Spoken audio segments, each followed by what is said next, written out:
And we are live, I think. Good evening. Welcome to News and Nonsense at Night. I'm Auntie AK, aka the Queer Jamphy, aka the auntie of all aunties, and I'm here with. I'm Farrah, resident Caribbean queen. And Nana's going to be along soon. She's got laptop woes, so she'll be with us in a second. So this is News and Nonsense. And because the world is literally in the handbasket that it's going to hell in, we decided to bring the news our way. We're going to dig through all the news and nonsense out there to give you our take on it. We're here to help you separate the wheat from the chaff, the sap from the crap, what you need to know from what you don't. But before we do get into all of that, what do you want to do? What do we need to do? You need to like on entry, please. Click the like button. Thank you so much.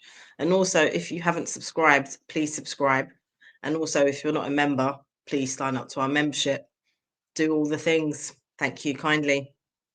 When he said like on entry, somehow it sounded sexual. Thank you kindly. You You would think that because you're nasty.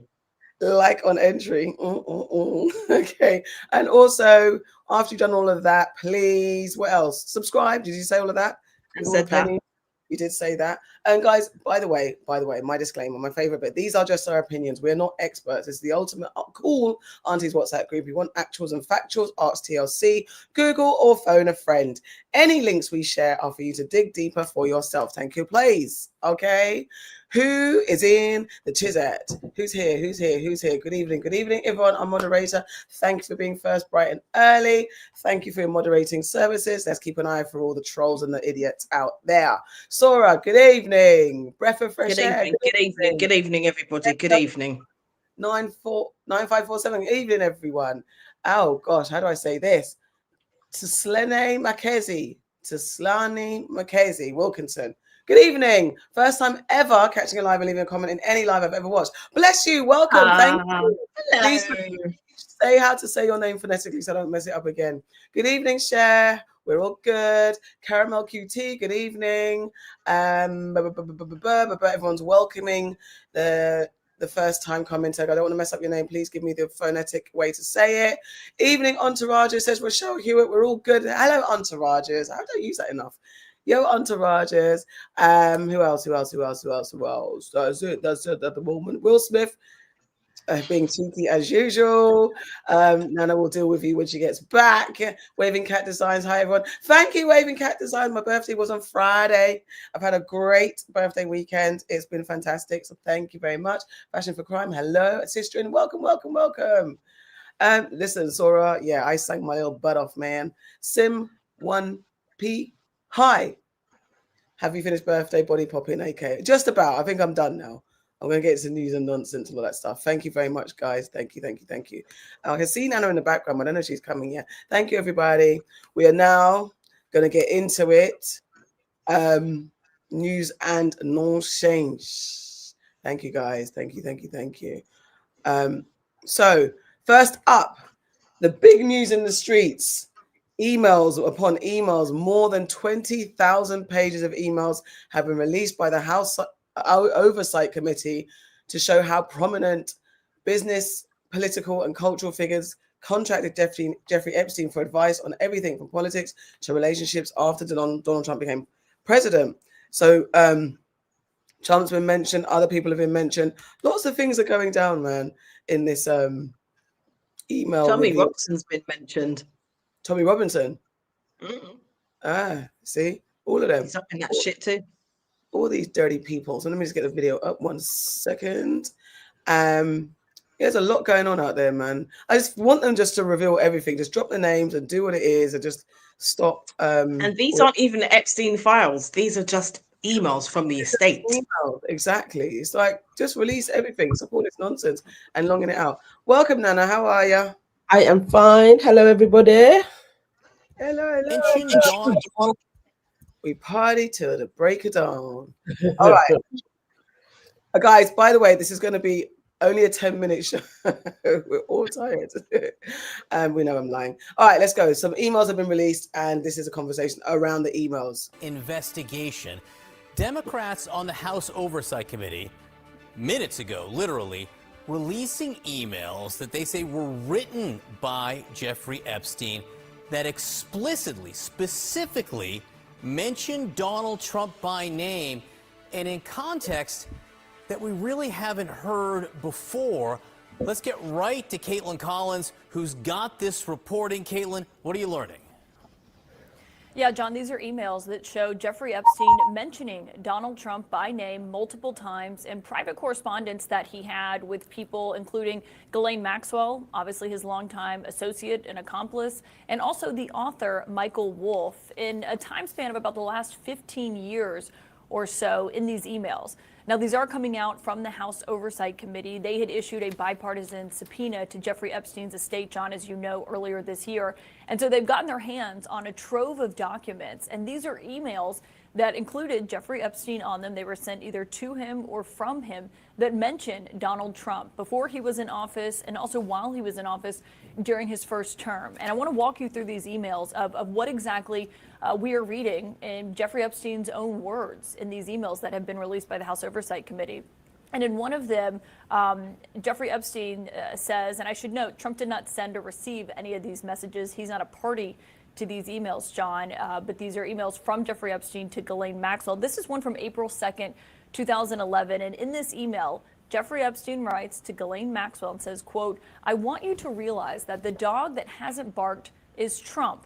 There's a name that's redacted, which the House Oversight Committee has said is a victim of Jeffrey Epstein's. Obviously, we have not been able to independently confirm that because her name is redacted from this email.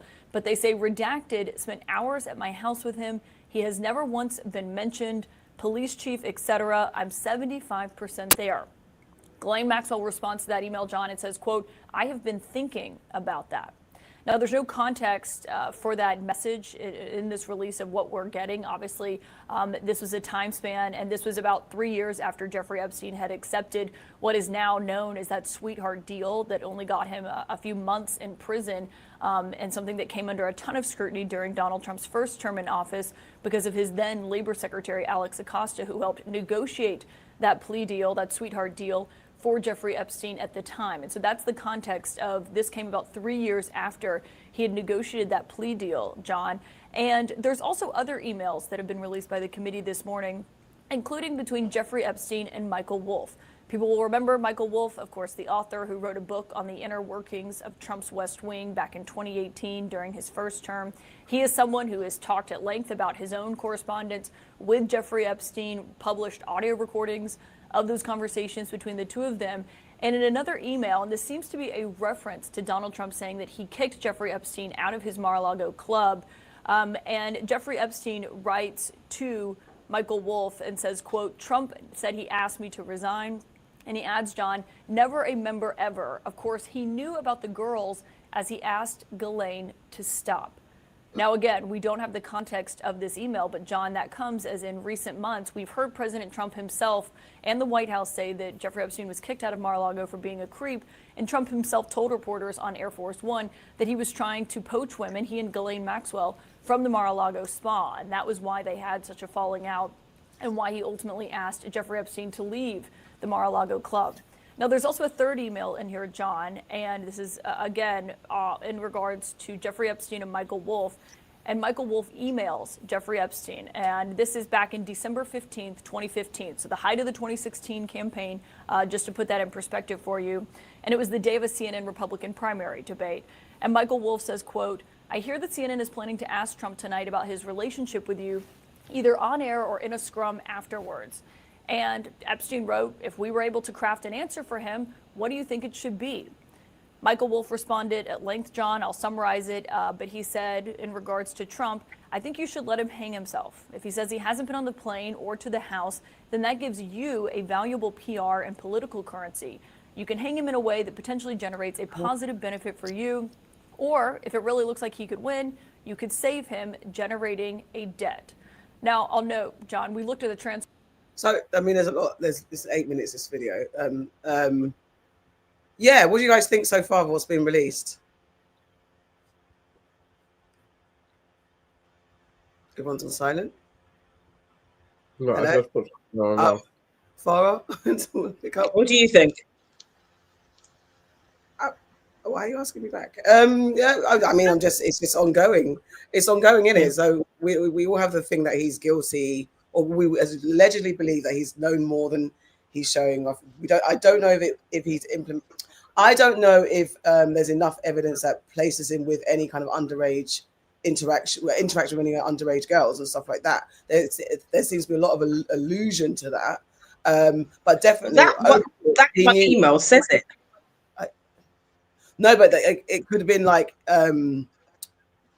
there's definitely that he knew about it and he knew what they were getting up to. So that alone is problematic. No, I mean the one that says where the one of the first ones you they read out when it says the victim was at his house for X amount of time. Yeah, that's true. To be fair, I want you to realize that dog hasn't barked at his drum. Victim spent hours at my house with him. He has never won. Okay, fair. Do you know what? I forgot about that one. That one. Yeah. The rest of them is all like chitter chatter, isn't it? But that one is quite damning. I think there's one that is between I think his name's Mark Epstein, his brother. Between Mark and his brother, yeah. And when he's talking about Trump, you know, if Putin has a picture of Trump blowing Bubba, and then and Mark has come out and said Bubba isn't Bill Clinton, but he hasn't refuted anything. He didn't say, no, you guys have taken it out of context. He wasn't blowing anybody, and Putin doesn't have photo evidence of this. He just said it's not Bill Clinton. So that would suggest that he is an agent, which we've been saying for Russia, because Putin evidence on him. And there's probably other stuff as well. I think for them to release it, that's the least of what is damning out there. There has to be much more. I think the Epstein files probably go a lot further than this. Yeah. That's what it is. And Trump wouldn't have seen the Epstein files until they were presented to him and his team, and they're like, yeah, no, we're not releasing that shit, because let's not forget, before his second term, he was all about let's release it, and now he's like, what are you talking about? Let's get over it. Why do you not keep talking about it? Be quiet. I didn't know this man. He wasn't a friend. But he was a friend for decades.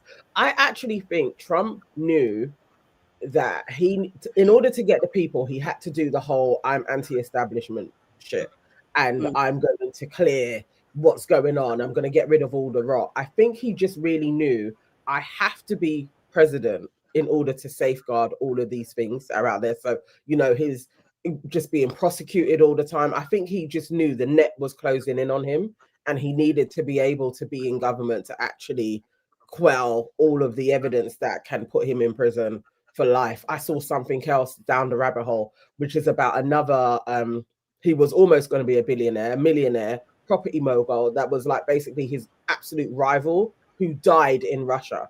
And it's like they probably have lots of things on him like that, more so than the girls. Because to be honest, I don't even think the public even care about the kids or the victims at this moment. I don't think they care enough, really, when it comes to actual molestation, pedophiles. I don't think that will shift the needle. I think maybe he knows he could be prosecuted for murder. That's what he's trying to avoid.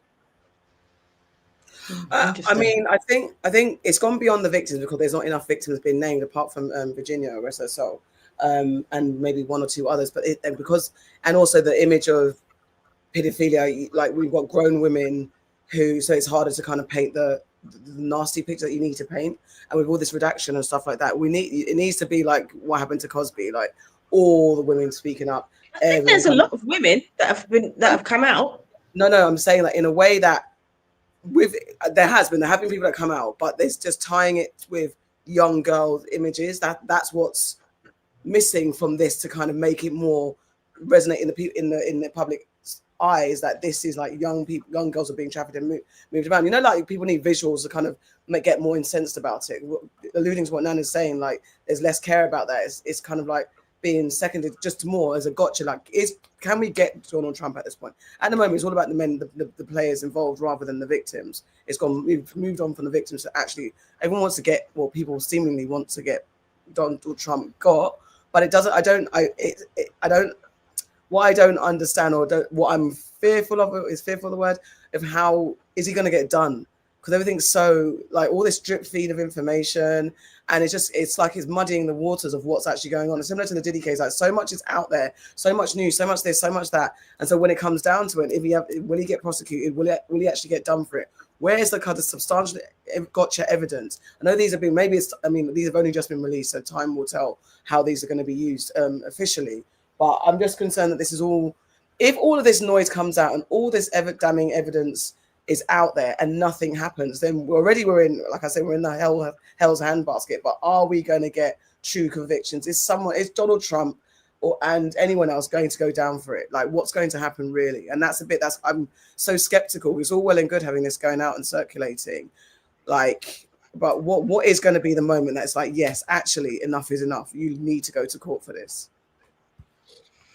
I mean, I don't know, because if you think of Bill Clinton, he got impeached for having an affair. Yeah, exactly. Donald Trump has been in so many different variations of a scandal. I feel like even the suggestion that Putin may have some type of embarrassing photos of him or some information on Donald, that in itself he should be impeached for. Like, there should be an absolute investigation into actually the things that he has been doing for Russia and going against the Ukraine, who was supposed to be like your best ally. Like, surely he should be impeached for that. Like, he seems in some way, like you would think. But I don't know. At this moment in time, the dude wants to flipping sue the BBC for 1 billion. So no, not 1 billion. It's like, yes, it's 5 billion. It's 5. It's crazy. And crazy. What was I going to say? And then we got Meghan. Some people like Meghan Kelly. Like, I don't even understand. You know, they're just talking. Maga just talks and talks shit. And I think there's so much noise as well. She basically ends up defending paedophilia. And I think I've got the clip lined up in the right place. Like, he liked 15-year-old girls. Mm-hmm. And I realize this is disgusting. I'm definitely not trying to make an excuse for this. I'm just giving you facts. That he wasn't into like 8-year-olds, but he liked the very young teen types that could pass for even younger than they were, but would look legal to a passerby. And that is what I believed, and that was what I reliably was told for many years. And it wasn't until we heard from Pam Bondi that they had tens of thousands of videos of alleged, forgive me, they used to call it kiddie porn, now they call it child sexual abuse material, on his computer, that for the first time I thought, oh no, he was an actual pedophile. I mean, only a pedophile gets off on young children abuse videos. She's never clarified it. I don't know whether it's true. I have to be honest. I don't really trust Pam Bondi's word on the Epstein matters anymore. Or anything else. Yeah, so I don't know what's true about him. Why are they talking about this like it's celebrity gossip or something? Like, I don't know. Those Lily Allen revelations look pretty bad for David Harbour. I mean, I don't know the guy, but I've always heard he's a bit of a sleazebag. Yeah, that is, I think, that was a part of what she said. Let me see if this beginning bit is. This person has told me from the start, years and years ago, that Jeffrey Epstein, in this person's view, was not a pedophile. This is this person's view, who was there for a lot of this, but that he was into the barely legal type. Yeah, that's basically her thing. What's a pedo, love? Leave your child with him then. If you've got a teenager, leave them with him then, innit? If you're right with it. I hate it. I hate it that it even has a different name for the teenage, like that affiliate, that predilection to wanting like a kind of 14-year-old up. Like, well, it's generally 13 to kind of 16 comes under that. Was it herbophilia or something like that? That they created another name for that. To me, it's such a pedophile thing to do. Yeah, exactly. So let's be in categories. Like, it's like, no, it's all you know, it's not 8-year-olds. Not an adult. There's no barely legal. You know, they look older. They're barely legal. It's okay. Yeah, and that's how you get to kind of fluff the lines in court and make it seem, well, you know, it's not that bad because it's not like a little child. Like, it was crazy because there's still that element of Jezebelness attached to young girls, and especially like when she said like young girls that look older than they are. So that's what definitely predators use as their kind of get out clause. Like, oh, I didn't know they were that age, and they presented at this, and women being adultified, young girls being adultified just because of nature's natural happenings, occurrences in the body. So all of that is just weird. All this talking is weird. You know what? She actually said both things. So she said they are older, but they can be younger. They can look younger, but then also still be legal.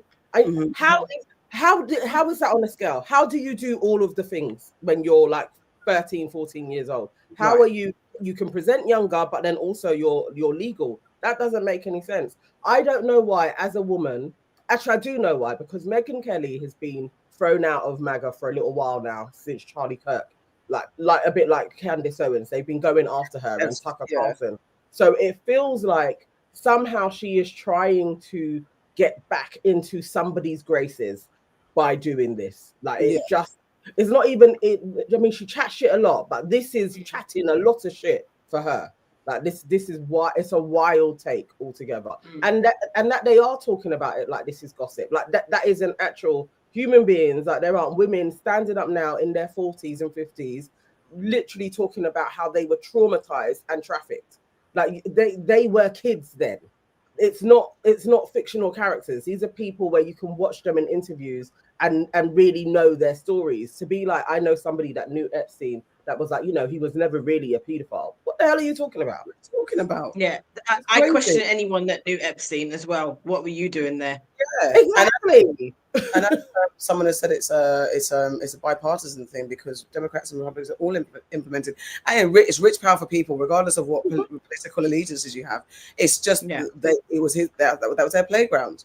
Yes, there's a lot of you guys that need to come down, and now I guess that's why all this drip feeding and this kind of using it political power play chess game that they're playing, and really dropping a little bit here, and we're just the public getting caught up in their nonsense, and that's what I don't like. That it's probably going to fizzle away to nothing, and then what? There's no. I don't know if it's going to. With Donald Trump, I don't know if it's going to fizzle away to nothing, but I'm not convinced that he's going to pay for it whilst he's president.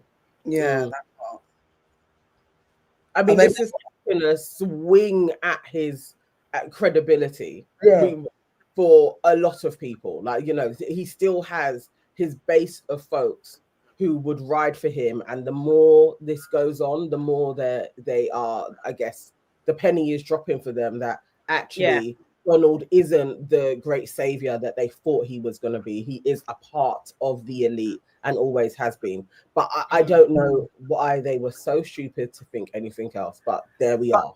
They business interests and personal interests first, because they thought that he showed them a good time last time around. So now, everyone.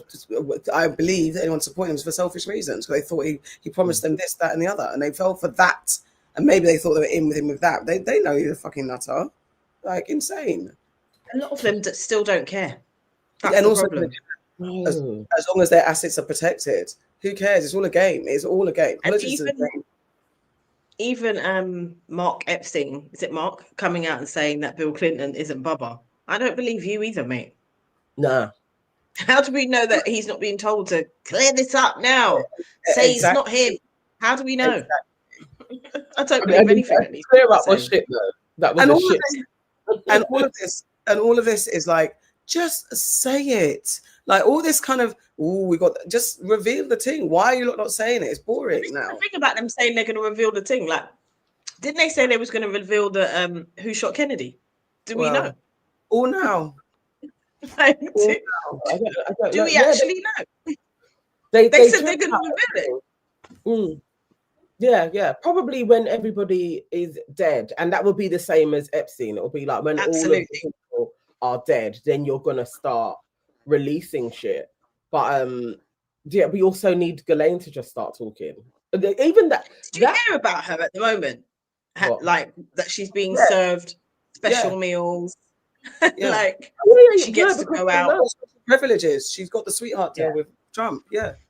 But it crazy. basically, it's like short of. So she is going to keep her mouth shut. Yeah. Which Epstein, obviously, he's chattering out on his emails and all sorts of stuff.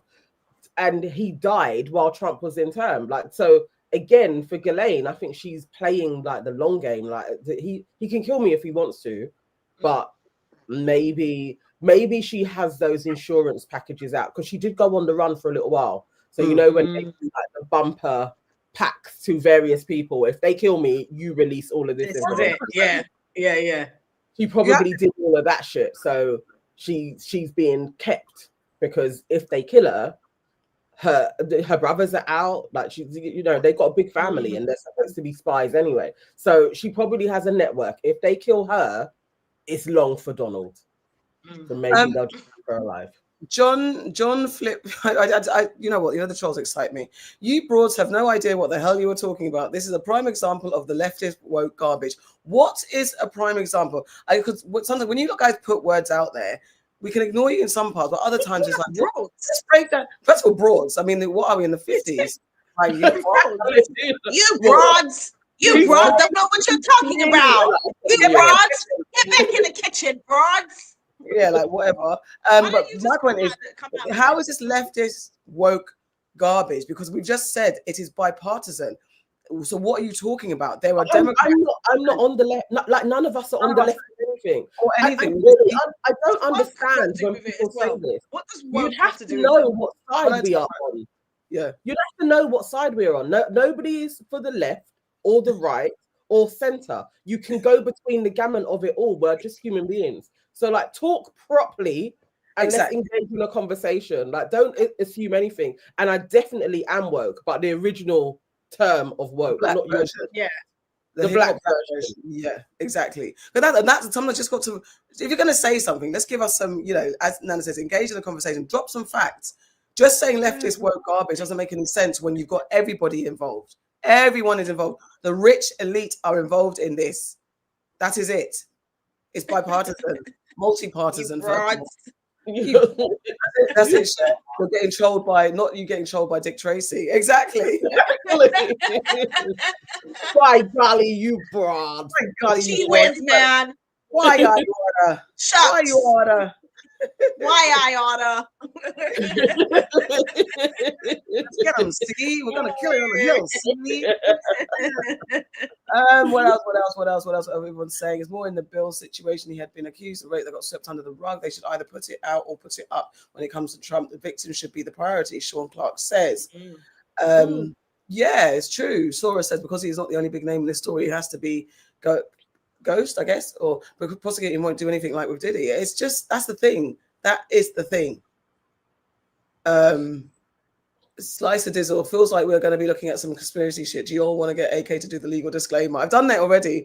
This is all this is all our conversation. We're figuring it out. Allegedly is all over this. We don't know nothing, just what's being shown to us. And none of us know anything because what they're releasing is foolishness. Just drop the names apart from the victims. Jesus. But even the victims are saying, like unless they have personally asked to be anonymous, there are loads of, I think I saw one press conference, there's about 23 of them. Yeah. They were all like, at least for our evidence that we gave, release that. Yeah. Like, they have said that. This is the whole thing of you thought it was going to be released. And then I was watching one other girl, and she was another woman. She was saying that lots of the victims actually supported Trump because they truly thought that he was going to release the files. Like, so they were like, this is why we are, that they were literally Team Maga, like going to rallies and stuff. Virginia said that. And it's like, come on now. But again, because nobody has said he was ever involved in that side of things with Epstein. But his friendship and power did enable him as well. It's like, you still have the same as Bill Clinton. Anybody that flipping went to the island and traveled on his plane and went to his parties and socialized with him, you gave him credibility to carry on doing. Yeah, exactly. And I mean, maybe there's tiers of Donald and Bill, allegedly, whatever. They knew stuff. I don't care. You were at the top end of it all, definitely. To me, allegedly, whatever. That's how I think. Well, the staff. When you talk about the staff said people saw things. Yeah. Like, you know. So then, but then when you talk about people that, you know, like we said about the Diddy party, you go to the party, you go to the island or whatever, and then you're partying, and then there's a witching hour where those who know continued on to the dark room, those who didn't flew back thinking they just went to a bad boy and billionaires party. So there's all of that stuff. And thank you for removing that idiot. Yeah, so there's tears to it, but everything exactly that. People like that, they crave the attention, they crave the power, they crave that credibility, that I can open doors for you and all that power. That's what Epstein was running on, and everyone associated. Then you start to get, yeah, I'm rubbing shoulders with this guy and that woman and this woman. Like, it's long, absolutely long. Hey, Slice of Dizzle, Trump was not going to release files when Epstein had photos of him servicing Bill the way Hillary should have, allegedly. Okay. Okay. I mean, if it's not Bill, it might not have been Bill. It could have been anybody. And who's Bubba? But who is Bubba? I think it's just a wild one anyway, to have any type of pictures of you doing anything sexual in Putin's hands is crazy. And just that alone, going back to the morality of our leaders, like the hell, where are we? That you can just, because there's the human leader that, okay, I make mistakes and I can do the, and sometimes I'm human, I can, I'm susceptible to making mistakes, things like that. There's certain things that we can err on the side of, okay, you're doing a good job, so we can maybe forgive ABC. I don't know what your boundaries are for your leaders. I particularly want them to be absolutely perfect. However, it's probably impossible. But then what jumps on in abundance at this point now? It's like, how has he not got feds at his door, taking him down away in cuffs? Like, I don't understand it at this point.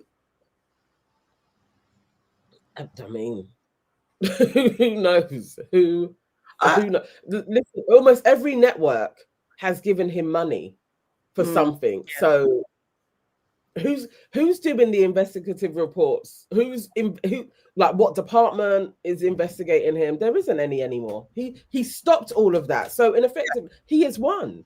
Yeah. So let's see what this committee puts out there. I hope that there is somebody really rogue that is just like, I don't care. I'm for the information to come out, like for the victims, I am going to be a proper whistleblower and release all the shit.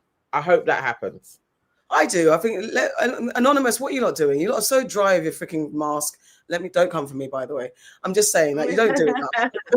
You literally sit there talking like that with the mask on, and you don't do anything. You don't release anything that helps. You haven't done nothing in time. Yeah, we watch so many films and theories and this, and it's like, I really do wish, first of all, I wish there were real superheroes, at least just one somewhere with some sort of superpower, and I wish there was a network that would just tell the truth on the establishment. Why in this world day and age do we not? I don't understand it. Well, they keep on catching them. Yeah, as Will Smith just said, where's WikiLeaks? WikiLeaks, they got them, so that's not there anymore. I mean, there was talk time ago that Anonymous had absolutely been infiltrated by the CIA. Yeah, so probably. Things that they were releasing was probably in lots of different governments' interests anyway. So it's like, you can't trust them. But I need a real rogue, one of those that goes on the run for the rest of their life, like a rogue. I need someone that's committed to being a freaking espionage spy type. Come on, man, I really need this. So Cher says, apparently in the email they said they didn't want any blacks. Happy for us. Absolutely happy for us. Not happy. It's not happy because we're still suffering in the madness of this world. But yes, this is not our business.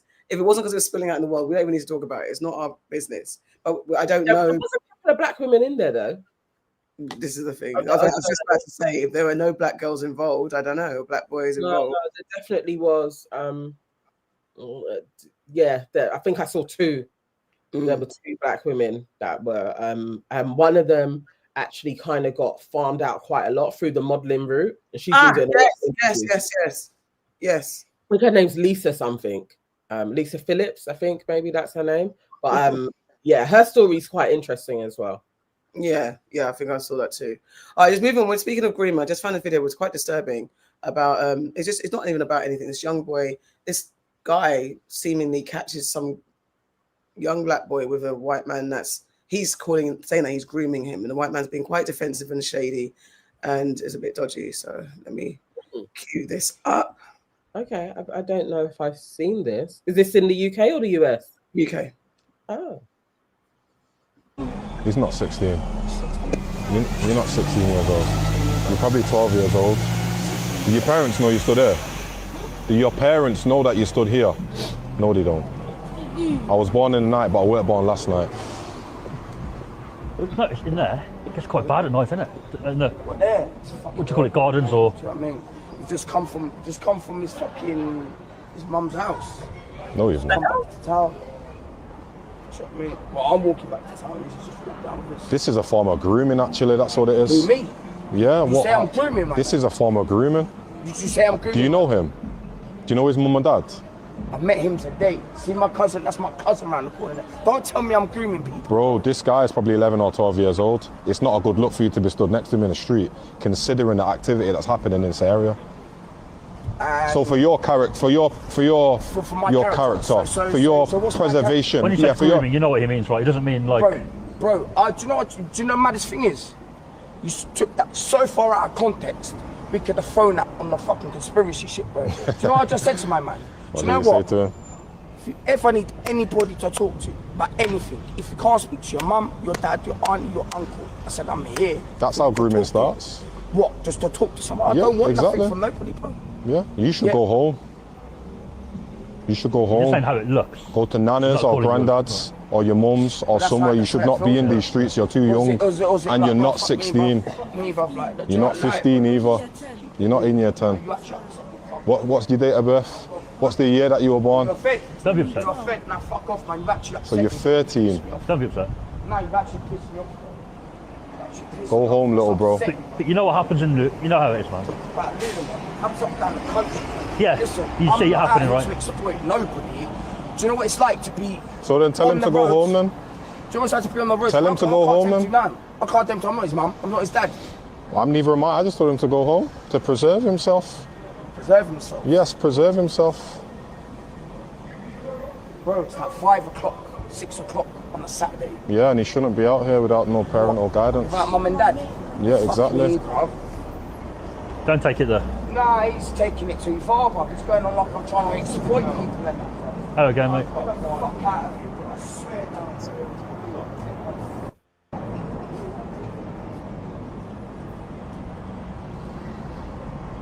He knows I'm right, that's why. Cool. You think you're bad because you go around doing shit? Nah, not at all, mate. Keep walking, man. Take it easy. What are you doing for him? What are you doing for him? Nothing. What are you doing for him? Nothing. What was you doing for him? What am I doing for him? Yeah? Same as you. Cool. Grooming him, that's what you were doing. I'm grooming him. That's 16. He's not 16. Yeah. I was like, this guy is so bad. I don't know what the outcome is. I wish I could know the outcome. I mean, I don't know what the little boy looked like. He is, I don't know, man. That was so dodgy from the man to all the light. It's the context that they think that this is like he's on county lines, like he was selling for this food. There's no context other to that video, and so I saw it, I was like, what the hell? But it looks like either grooming to get him to do stuff on road or maybe to county lines. But he's just saying, why are you talking to this boy? The way that the guy behind the camera was speaking was to say that in the area where they were, it's a lot of stuff going on, a lot of kids being groomed, maybe boys just being groomed and stuff, to go into all this kind of stuff. It could be just road stuff, it could be county line stuff. But whatever the case is, that little boy shouldn't be, well, I mean, what's the correlation with this guy anyway? It looks like he's a freaking on brown and all that stuff. He looks dodgy. Why are you in contact? Him saying I just come from his mum, the next thing I don't know his mum, and then my cousin's around the corner. All the lies this white man's talking about, and then the little boy's just standing there lying about his age as well. It's just, I just stumbled on it. I was like, what the hell? What the hell? Mate, I mean, I hope that the boy's family, in some capacity, like totally bring him in and like help him out in some way. Like from seeing this, like if they don't know that he's out here on road with literal crackheads, now they do.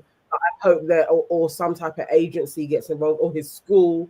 Like the thing is, you would want social services to be effective, but they generally are not in these things. So I can only plead to the village who would know him to be like, okay, we gotta pull him in.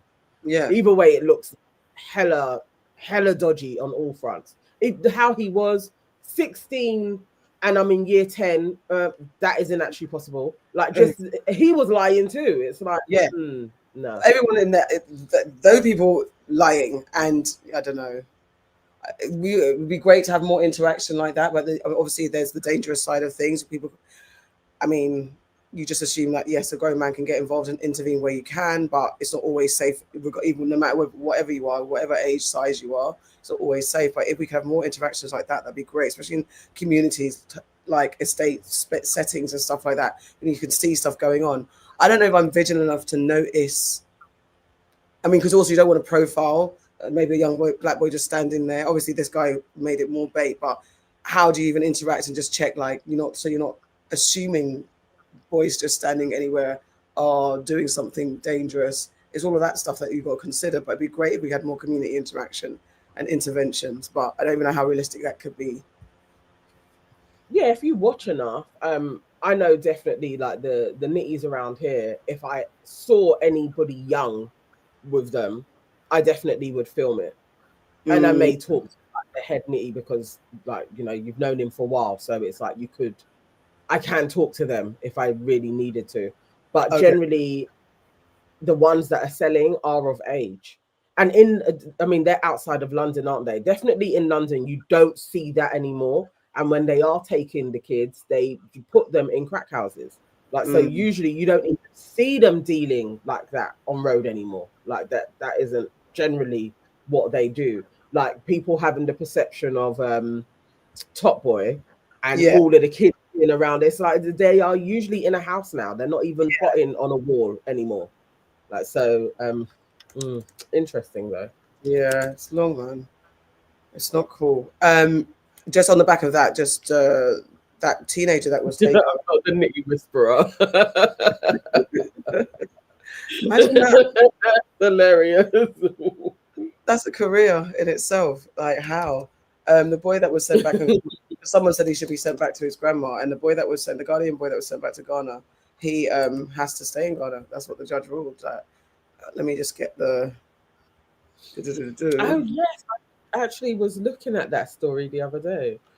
Will Smith said, "Head nitty, do they have different stripes on their uniform? How do you know their leader?"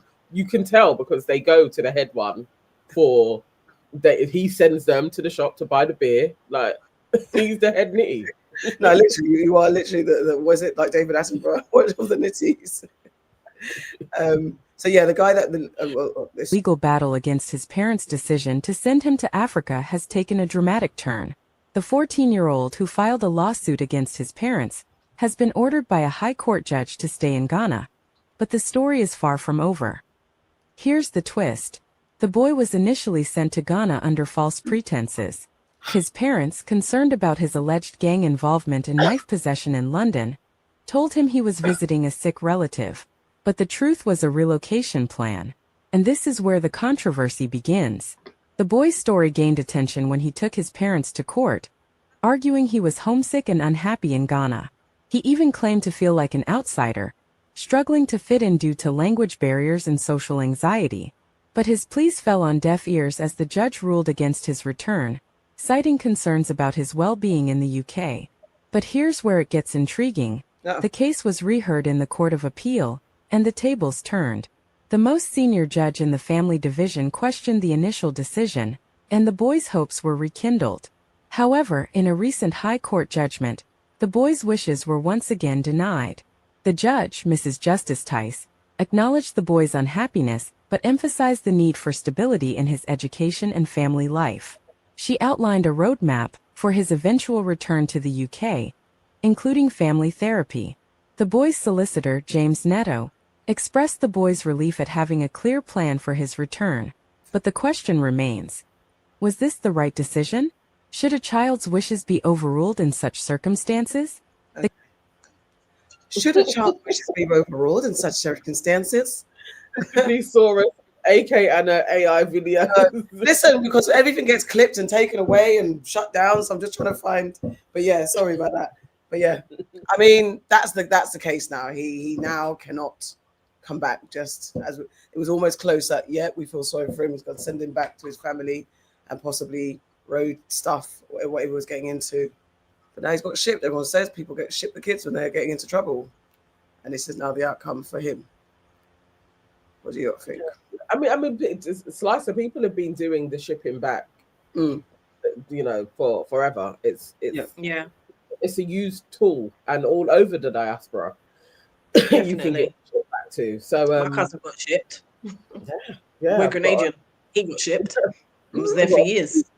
A few cousins that got shipped, and one managed to steal money and sort it out to get his passport back, and he turned up one day, knocked on the door, and was like, I'm back.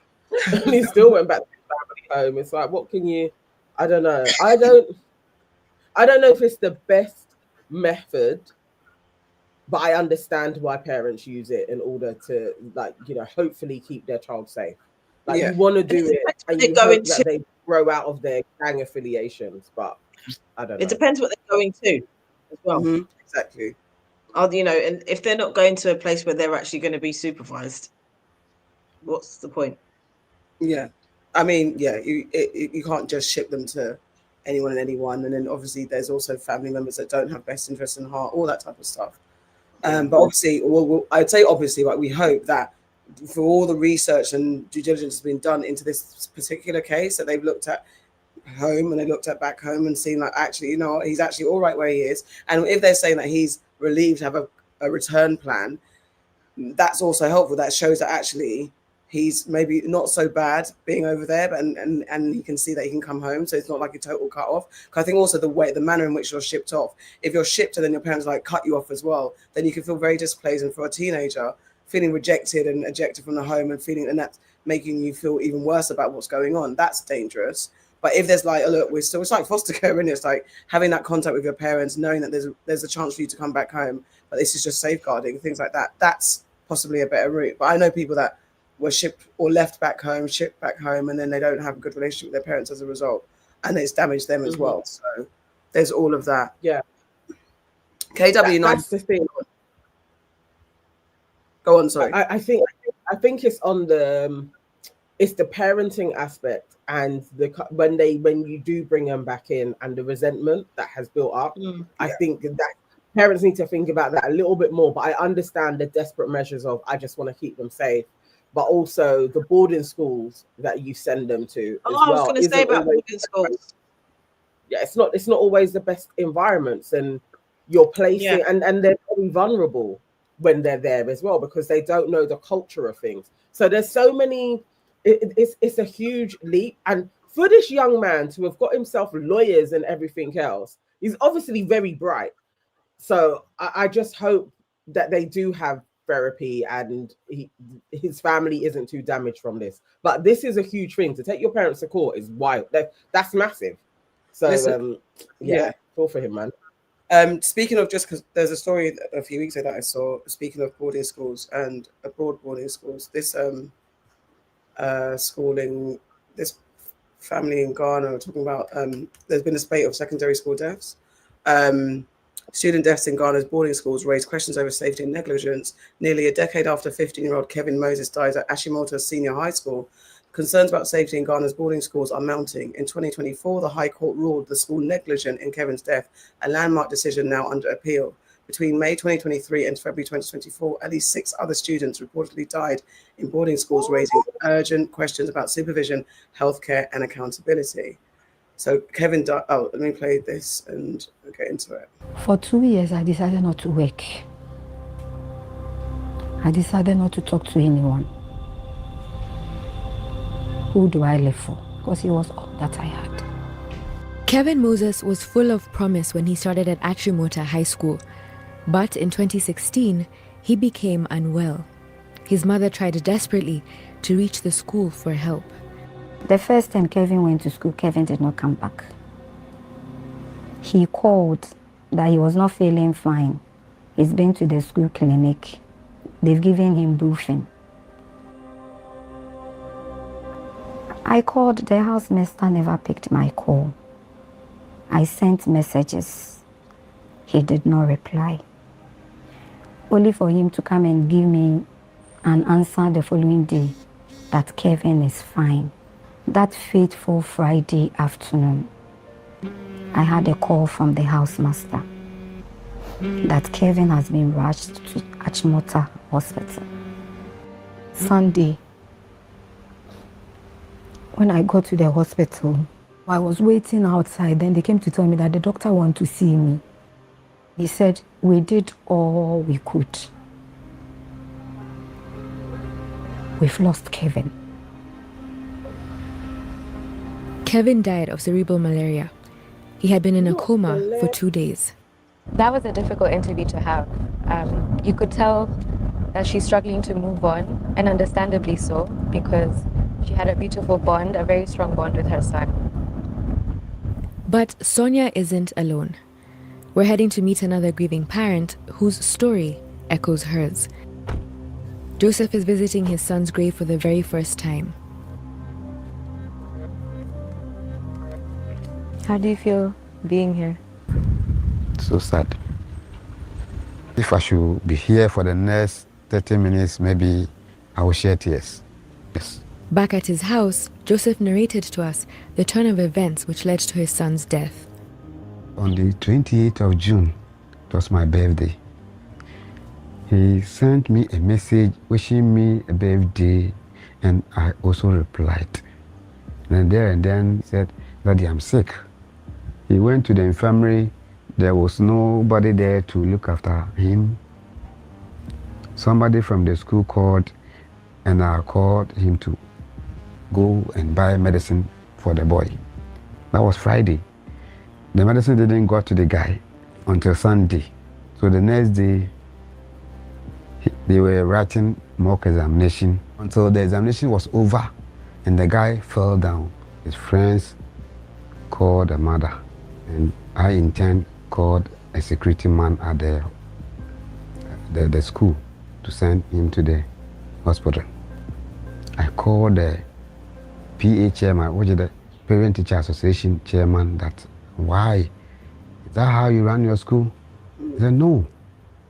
I said, my boy has been here for the past 3 days, and none of the school authorities has been here. Theophilus died a few days later from cerebral malaria. Again. I even had a deal with him. This is long, obviously goes on for longer. And sorry, it's a BBC video. I had it a while back. But yes, I guess it's like, obviously you do your research when if you're thinking about shipping kids, or even just whatever, however you want to do education for your children. If you want to send them abroad without it being because they're in trouble, but it's looking at the facilities of the school and how they navigate things. And is there negligence on the school side, or is it infrastructure, systemic infrastructure? Think about back home and some of the resources that are not there. But I don't know. That's just horrible. Man. Yeah. God, that is a lot. But like, I know my sister has had really bad malaria a couple of times. You have to go into hospital quickly. So those delays of like 48 hours, that is life and death. Like, it's malaria. And I know in Ghana as well, they don't take malaria serious all over them. It's not just in school systems. It's like, because people can get different forms and you'll be like, oh, they're just a bit sick. But they're school kids. And if you've lost one child before, like, how is it a few months later a few more are dying? Like, then surely you should be tightening up everything. Somebody's sick, we have to take it serious. That's so sad. I don't know. It's super sad. It is suspicious. Yes, Sora is right. I do find it suspicious. The contacting the parents, the delays, like, it is very suspicious. I don't know. I saw something. Slicer Dizzle says, I've been hearing that there's lots of cold stuff and drugs and sickness that happens at those boarding schools, and a lot of kids have died as a result, but this is all over Africa. I mean, I haven't heard those things. I mean, boarding schools the world over have always that kind of underground of stuff that happens, because the least of it, you've got a bunch of kids that have got kind of freedom essentially from their parents and are exploring their growth in different ways. I don't know. So there's always that thing attached to boarding schools, that there's always secret societies of nonsense going on. But then are boarding schools ripe for predatory adults as well? I don't know. Because you think of all the worst things that happen in boarding schools and the stories that we've heard. and that's not. I don't know how one wasn't in the infirmary though. That's the thing. Like, if the kids are going to the infirmary and there's no one there, that's concerning. Of Because course, in a yeah. place like that, they should have cover all the time. Yeah, 100%. Okay, so have you guys heard that no-fault evictions are to be banned in England from the 1st of May? The government has confirmed that no-fault evictions, known as Section 21, will end in England on 1st of May under the Renters' Rights Act. The reforms introduce rolling tenancies, ban bidding wars, strengthen rights for renters with pets, and stop landlords evicting people for reporting poor conditions. The changes will affect more than 11 million private renters. Have you heard about this? Yes, I've heard about it, and I've heard people saying that they don't know. Well, the landlords are saying they don't know how it's going to be, what the actual rollout plan is for this. So they've said the date, and then the tenants are like, I'm glad it's going to happen, but May's a bit far off because it's already actioned in Scotland. So, yeah, it's interesting. Let's see. Act will mean tenancies for private renters will be totally different. So what's changing?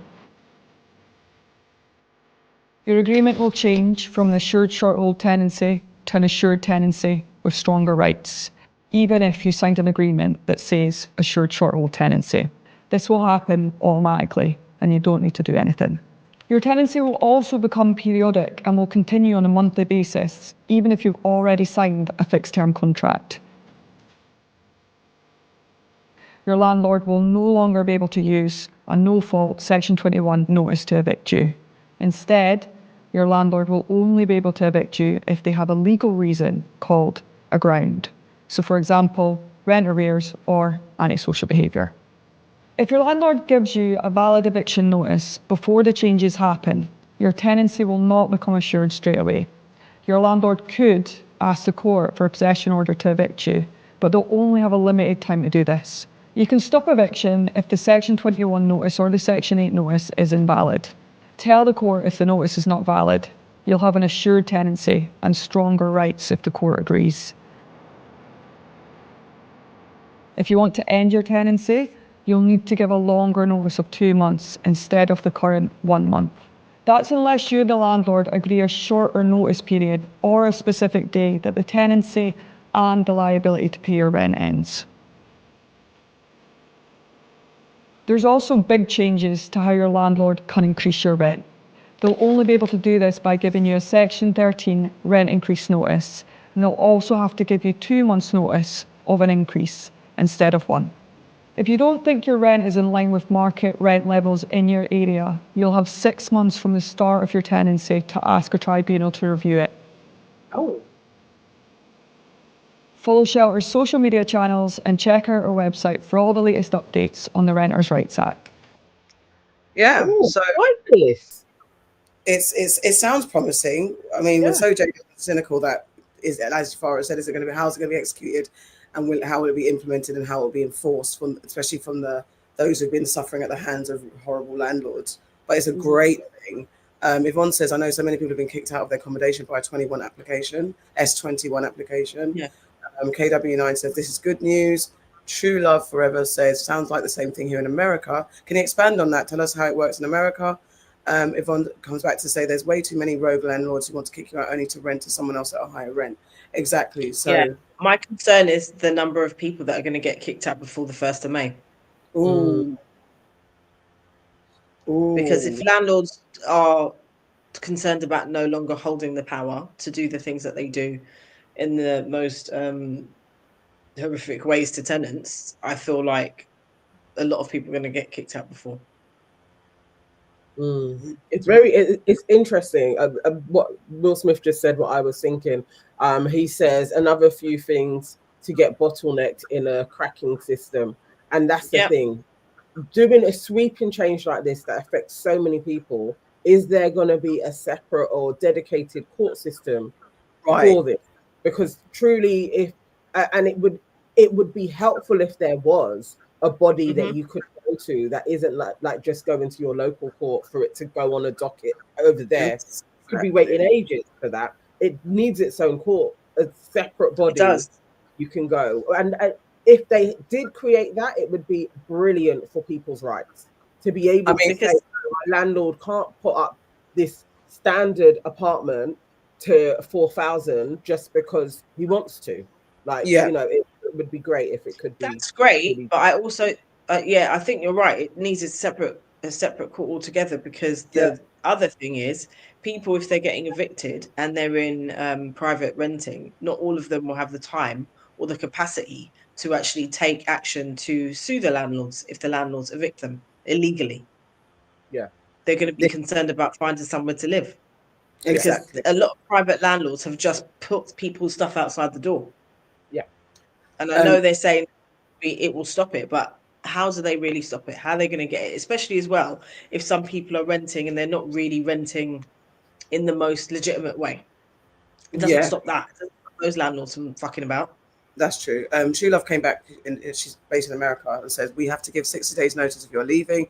Your landlord gives you 60 notice of rent increase. We also have a separate court for tenant and landlord issues. Yeah, exactly. Because when the minute I said, I heard the word tribunal and all that stuff and reporting, it's like that can be. We spoke about, and actually just speaking on our conversation about renting, about mold and dealing with housing. So many people actually got in touch and said like that particular conversation was so touching and resonated. A lot of them were emotional about, yeah, man, been through the same thing and all that stuff. So just to acknowledge that conversation. But it's that having to, even just the anxiety of reporting something and knowing that this is now going to be, as you said, in a bottleneck, could be 6, so like how long will it take for it to be reviewed and all of that stuff. Because the other thing to bear in mind, like, this is all great. I'm not saying that it's not, but I just want people to be fully aware of the stuff that can happen.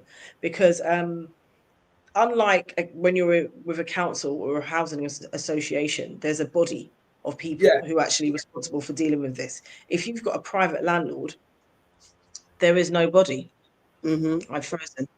But if you've got a private landlord, there is no body. That's the problem. Sometimes it's just them. Sometimes they have an estate agent that will manage, their stuff for them, but not always. Yeah, exactly. That's why you hear about rogue landlords. And that's what's been happening. Like, I mean, and it's been way too long that you've got rogue landlords that have been able to do wild things. It's been way too long. So this should have been done 20, 30, 40 years ago. You know what I mean? So the fact that it's happening now is a great thing, but it's also, look, we've I don't know. Will Smith said, would the housing ombudsman be the body in charge of it all? No, because a housing ombudsman is who you go to in the event of anything happening. Sorry, my light's fucked now. And even that takes a while. And I know this because I've gone through that system. Like it's not that they don't do anything, they do, and you can go to them. It's just not immediate. So if you are someone who is renting via a private landlord, like let's say a single landlord, and they choose to break the law by kicking you out, you're going to have to go through a lot of processes. It's not like you're going to be able to move back into your house. This is all great because it's illegal and they can get done for it. But it's not like, it's just not a quick fix. That's what I mean. I think there needs to be, as Nana said, there should be a body in charge of just dealing with this stuff rather than you having to do it yourself. There should be like an actual legal department or I don't know, something where you go to and it manages this particular thing. And there's little of the onus being on the tenant. Like, yes, you report it, but then doing like any heavy lifting where you've got to, because I mean, it's totally different. But how could it be? It has to be on the tenant. No, I mean, something about yes, it's your responsibility to, but there's something in, maybe I'm conflating. It's just that anxiety I have with dealing with people, and it can be so easy. Well, this is your fault if you didn't do this particular form, and then because you didn't fill out this form, we can no longer. Then you get sent back to just the bureaucracy of it, the reporting and documenting. Yes, you live there. You've got to report and make sure that you're on top when you contact the housing ombudsman. When you contact the housing ombudsman, they have a certain amount of time before they even respond to you. So if you get kicked out today, it's not like they're going to come and like go and speak to your landlord. It's not that simple. Yeah, exactly. I mean, I think it is the housing ombudsman that is the overarching place that you'd go to, but we would hope that their resources are now going to be doubled, if not tripled, so that they can deal with these changes effectively. Because 2 months notice periods, it's all longer. And then on the same time, for the landlords as well, is why we're saying no, they can't be that a tenant can just kind of present something and then somebody else does the heavy lifting for them, because the tenants can be shitty people as well. And once they know the laws, they can start using it. So it is, everybody has to do their own footwork, but you do need an ombudsman that is fair, that is looking over the stuff. That's cleaning it But up. you do, but I want there to be quicker action with it. Yeah. There needs to be somewhere in between the ombudsman, you writing to the ombudsman, and then them coming back to you within 7 to 14 days, answering your letter. There needs to be something in between that is an immediate action. Yeah. Well, clear guidelines and the staff. Yeah. But if I was working in the flipping housing departments now, I'd be like, fuck's sake. Because that's my work now, these changes, that's crazy. Like, we need more. I just hope that this is being done properly. Like, big up to the Labour for even putting this through. Because I know people have been trying to talk to politicians to get this done for a while, years. So let's just hope it's done properly, though. Like, you know, exactly.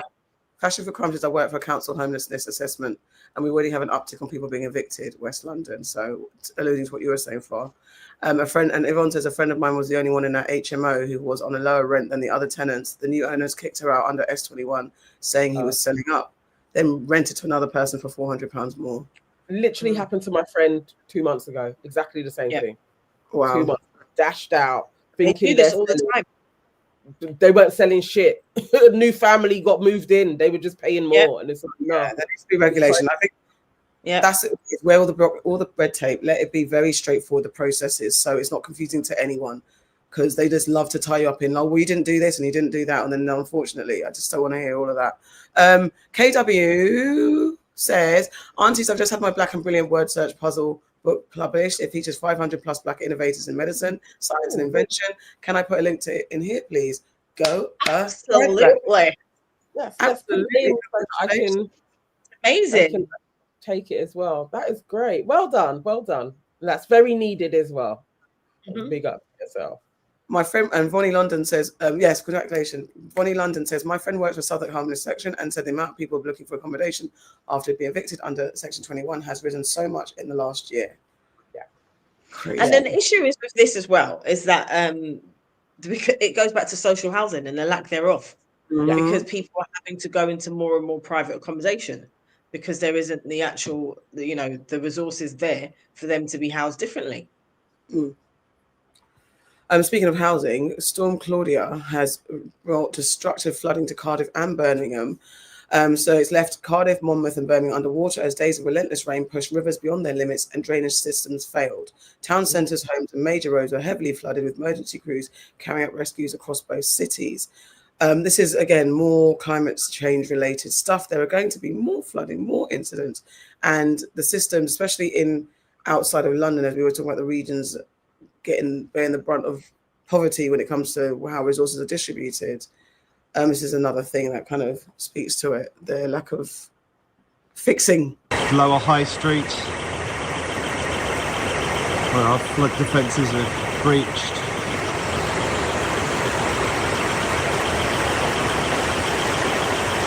This is it. This is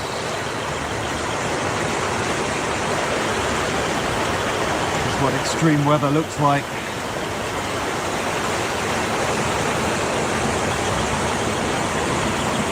Homes, businesses,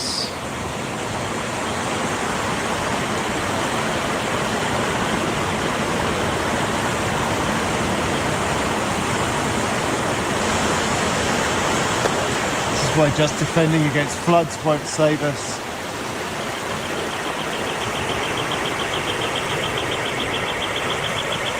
Flood defences can be breached. I guess we'll find out why these ones did. Whether it went over the top or whether they collapsed. It's not just Monmouth. So many of the towns and villages up and down the rivers here. The River Wye, the River Mono.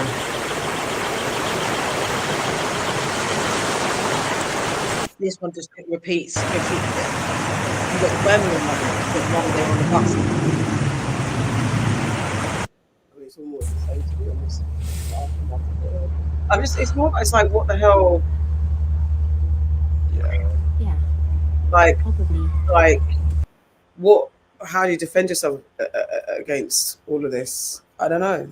Like, we're lucky where we are we? I don't even know if we're in a basin. I don't even know how it would work if any flooding happened. You know, like some places are in basins, so that it's worse. Or if our local rivers or canals flooded, what would happen? How would it? I don't know, man.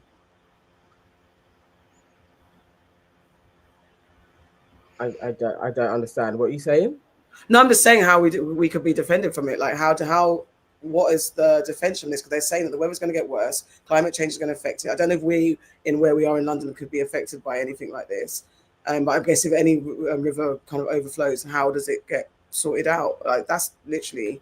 Yeah, no, there's parts of London where it's you're more susceptible to the flood, not just like being in South Bank or whatever. So let's say it's the way the waterways go. So Finsbury Park is susceptible to flooding. Kentish Town is, like, at Kentish Town when it would rain quite heavy, we could get flooding through the shop.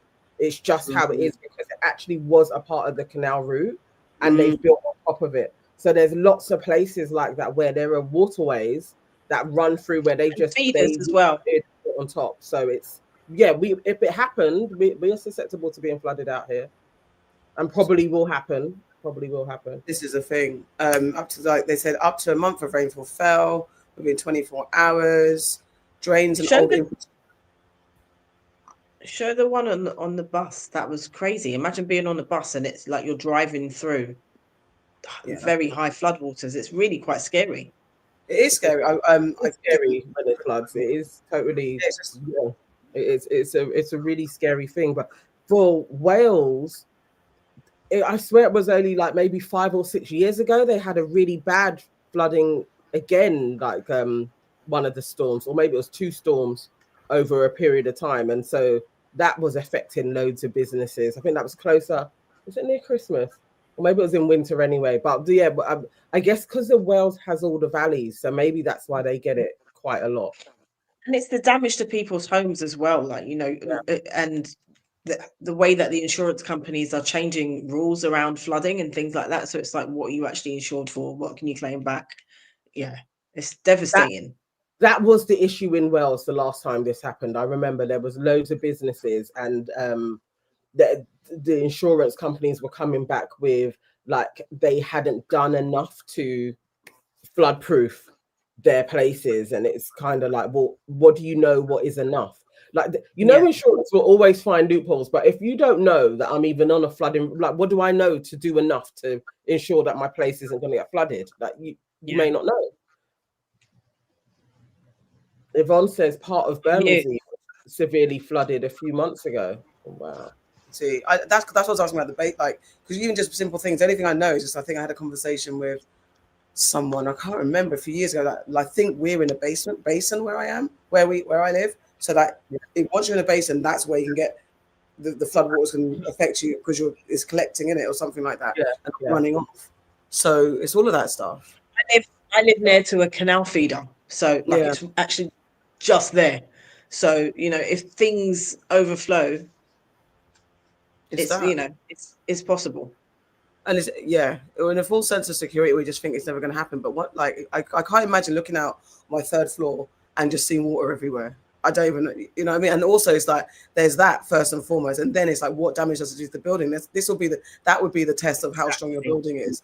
Because especially if you think I might be relieved that I'm up high, but then if it damages, this could come down if the infrastructure isn't protected against water damage or the force of water.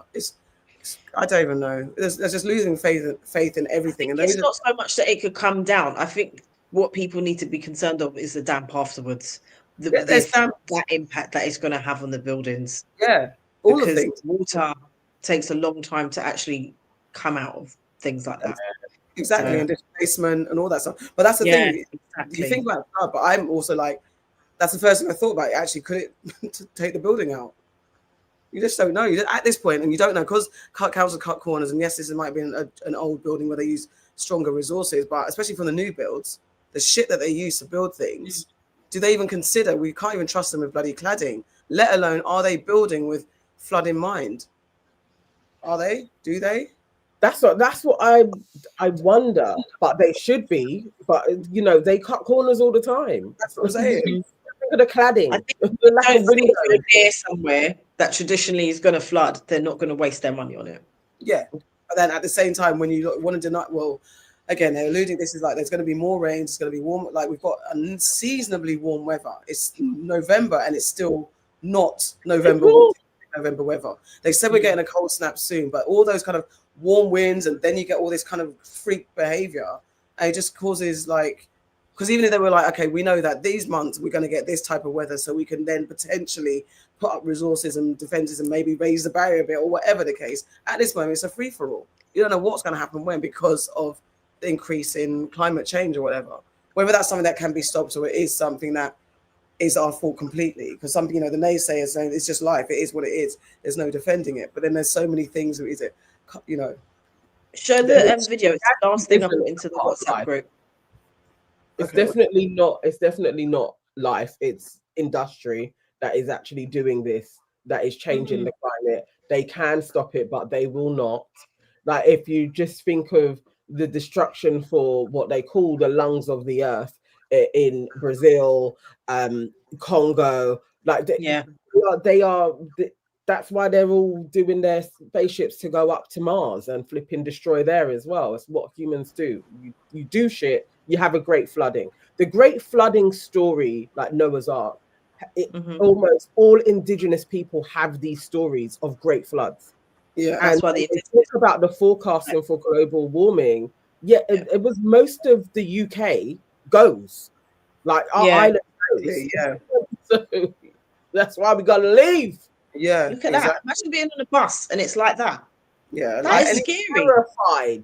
Terrified. It's so scary. All of that. It's just long. And someone says, they're all holding on to the pole, I would be clamoring. Literally, no. Oh, they're saying it's AI. They're saying it's AI. Is it? I don't know about that, but I don't know if this is AI. I don't know if that's true. But basically, I saw this. I saw cars in Birmingham that were actually filled to the brim, and people were standing on top of them. And that wasn't AI. Yeah, there's lots of stuff going on. It's horrible. Like, yeah, it's horrible, man. Horrible. One says new builds are crap. You can't even put a TV on the wall for 18 months. So I doubt they're going to build for flooding in mind. That is very true. That is true. Very, very true. Yeah, all of that.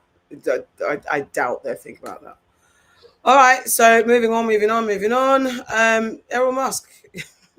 Elon Musk says the US would be worse off if white people became a minority. Elon Musk's father also has said the United States, as I said, would be worse off if white Americans become a minority. He made the comments during an interview with CNN when asked about demographic projections showing that white people will no longer make up a majority in the coming decades. This guy. By 20, what did they say? They're saying 2050, they could drop down to like 47% or something. Yeah, something like that. I mean, it's not too dramatic. I mean, it's for them when you feel like when you're a racist, it's a lot. Concern at the moment, and why I think South Africa is a big talking point in the US right now, is America in the next 20 years will become, for the first time in its history, a minority white country. Well, that will be a very, very bad thing to happen. You want to see the US go down? Why? Oh, you don't like cars and electric cars, and you don't like technology, or what is it? You want to go back to the jungle, or? If the US becomes a minority white country. Yes. So there's Latinas, there's blacks, there's people from all different races make up the majority, and then, you know, it could be 48% white people. Do you really think the US is doomed if it goes under? Yes, it goes under there. Seriously? Yes, of course. You see, if you take South Africa, we have a small white population that projects European culture, or what we learned from Europe. And oppressed millions of black people. No. For decades. How do you oppress? We gave them work, we fed them. They grew from a tiny little group into a massive group. That's not oppression, that's feeding them. Do you understand? You only grow big if you get fed. You only start at 800 and become 50 million if you get fed. We fed them, for crying out loud. You know, enough with this nonsense. But so you understand, because the black population was so oppressed under apartheid. Well, we never saw this oppression you're talking about. You never saw it. Of course not, because you're on the other side, you dickhead. Because you're white. So that's coming out soon. I know, it's the way the guy started stuttering, because you'd be like, is he really saying this to me, to my face? There was 800 and they grew to 50 million. Like, because we fed them. We are like, there were 800 black people in South Africa. In Africa. That's it. That's what they were. So there was no one there before you Europeans came over. That was it. There was no one there at all. This man is a dickhead. The episode. The fact that he's talking about, don't you like electric vehicles and things like that? It's been proven that a large amount of things were invented by black people, bruv. Yes. A large amount of the things that you covet today were invented by black people. And overwritten and just deleted and pretended that they were right. Donald Trump was talking about he started listing all these things the other day. That's been whenever it was. That's been that Americans have invented, but it was all black people. It was all black people. Yep. You know what's actually crazy though? Ain't this dude like facing charges for like? Yes. You're sitting there talking about like, no, the world needs us. Honestly, sometimes when they talk like that, I am like, no. How did they get to where they are? Like, truly, right? When you sit down and think, and it's like, how? Because what was powering the brain? Like, there's so much stupidity that gets spouted. I am like, I don't even understand how you guys are asking about. I literally have no idea. Like, he's so stupid, but this man has amassed millions himself. Exactly. I do sit down. We gave them jobs. Will Smith, exactly that. We gave them job. Will Smith, exactly. It's like why are they even interviewing him? Exactly. Actually, all the time he gets interviewed. Like, he needs to be in prison, for God's sake. He said, I didn't see any apartheid. I didn't see any of that. Duh. That's because it worked, you idiot. They were segregated. Crazy. Idiot. Tory Lanez has lost his appeal in Megan Thee Stallion shooting case after a 3-judge panel upheld both his conviction and 10-year prison sentence for shooting Megan Thee Stallion in 2020. The California Appellate Court ruled that there were no errors serious enough to overturn the verdict, leaving his conviction fully intact. I wonder if that will shut up the naysayers and the disbelievers. I doubt it, but here we go. There's a little bit of Megan Cunliffe doing her little account of what's happened. Tory Lanez's appeal, the appellate ruling, the 46-page appellate ruling. Like I've said earlier in previous slides, like it's very common that the appellate court will find errors that happen during trial or sentencing, but the big question is, are they reversible errors? Here in this case, they barely even found any errors, and the errors that they did find. Just to say, it's not Megan. I know you haven't said that, but it's not Megan Thee Stallion giving the report. It's someone else called Megan. I know you're on mute. I'm just saying because it was like, oh, Megan's talking. No. Sorry, Megan. She's does all the kind of court reporting on Twitter. She's blown up. She definitely did this case and Diddy's case and stuff like that. But yes, Megan Cunliffe, not Megan Thee Stallion. One was a jury instruction issue. They ruled the jurors, Judge Hereford should have read a different instruction regarding the concealed weapon charge, carrying a concealed weapon inside a vehicle. And he should have read one that specified you needed criminal intent for it. But they said that was, that it was harmless because there was so much that outweighed it. And there was a lot of talk and argument that emphasized he needed criminal intent, like intent state of mind to be convicted of that. So they thought that was a wash. But I mean, if that's like the only thing that they won, I mean, that's not gonna really move the needle on anything. They basically rejected everything. And it is true that I said this on Twitter, that when you actually look at this, and I've known this all along, that his appeal was freaking terrible. I mean, it was really, really, really bad. Crystal Morgan doesn't know what she's doing. It's true. And I'm sorry if it's like considered rude that I say that or something, but it's like we're in like the participation trophy era where like, you know, just because you tried hard and turned in the appellate ruling, we're not allowed to like call it terrible and incompetent. It's like it's not like if he really had any issues, but one thing that jumped out to me is the aggravators for his sentencing. And I posted about this on Twitter. He only challenged one aggravator to his sentencing, and the judge found 4. One of them probably maybe was challengeable. It was the aggravator of his post shooting conduct.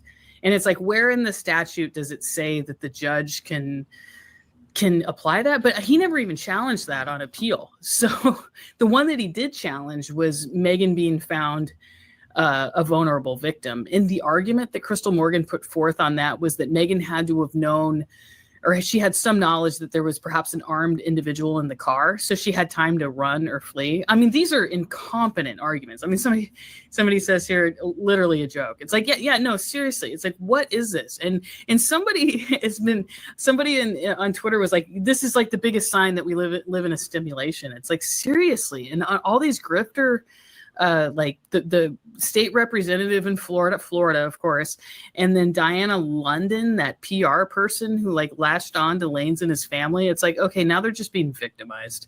Like, I mean, this lady. Everything she's saying is spot on, though. I watched quite a few YouTubers going through it, and one of them, it may have been Attorney Simone, was just pointing out all of the things why Tory Lanez, they are being grifted. Like, his lawyer was so ineffective, and she pointed out very similar to what Megan is saying. All of the things where you'd be like, obviously now she's going to go in on this because that's challengeable, and she doesn't. And also somebody else was saying they feel like he is being set up even further because his lawyer was so shit. It's like, you had a shit lawyer at the time for you to even get 10 years. Right. And now in your appeal, you've got another shit lawyer. It must be he's stupid or he is being set up. But he could be both. He could be stupid and being set up to stay in prison for 10 years. I don't know why anybody would go for Tory Lanez so much. I don't know. He was that valuable to the game that you needed to take him out. He's just a stupid man, basically. It's just, and I think it's that thing where, again, it's that caught up in the celebrity, maybe believing his own hype, not really doing your due diligence when it comes to looking for an actual lawyer that does the damn thing. It's not easy finding a good lawyer. But if you're relying on name and celebrity, it's long. It doesn't work like that. And I think, and Will Smith, she's laughing at his appeal. She's not laughing at his appeal. She's laughing at the stupidness of his team. That's what she's laughing at. She's like, the woman is incompetent. She's talking about the people on his team. And she even says the family essentially became a victim of a PR lady and the team. So it's less about laughing about his appeal being shut down. It's more about the fact that you've got a dumb team. And I don't know all the ins and outs of it. So let me not talk. I'm listening to what Nana's saying and then what Megan said. I don't know all the ins and outs of his team, but this is what happened. And to be fair, it was a step in the right direction to get an appeal. There are lots of people that are saying that he did, like, the sentence is quite strong. Yeah. So even if he got, it would be what he's been in now, like 3 or 4 years or something. People were like, if the appeal goes well, he'll come out because it'll be like, okay, time, you've done your time type of thing where scaling down. But she didn't put forward that argument where you could effectively, for the judge to be like, I'm even going to do anything on this. Like, she didn't argue that. I don't know if he can appeal again. I don't know how it works. If he can now get a team and try again. This may be a one and done, and it's kind of like, bro, what have you got now? 4 or 5 more years? You might have to eat it. Yeah, it's long. And then when you get out, in 2023, he was only sentenced in 2023. So he's got a bit to do. He's got a bit to do. Yeah. I mean, he's a youngish man, so you can carry on at the other side of it, but it is like you're gonna, when you come out, you're being deported, and there you go, Yeah, it's long.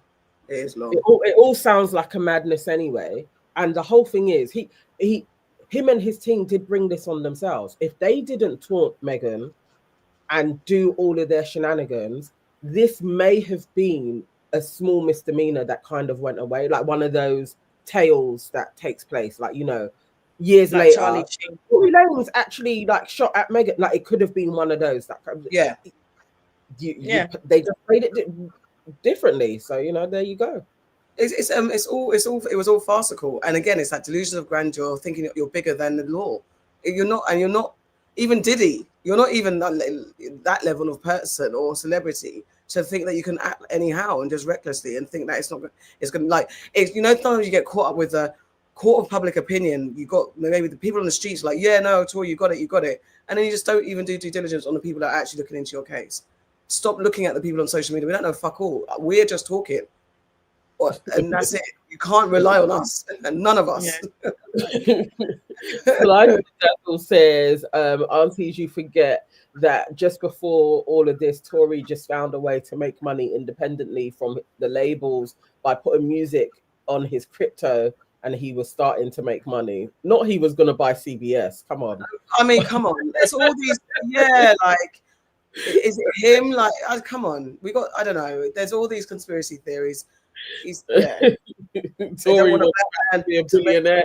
Yeah. It's not that. I don't think it's that deep. I don't think it goes like that. I just really don't. It's not that deep in that way.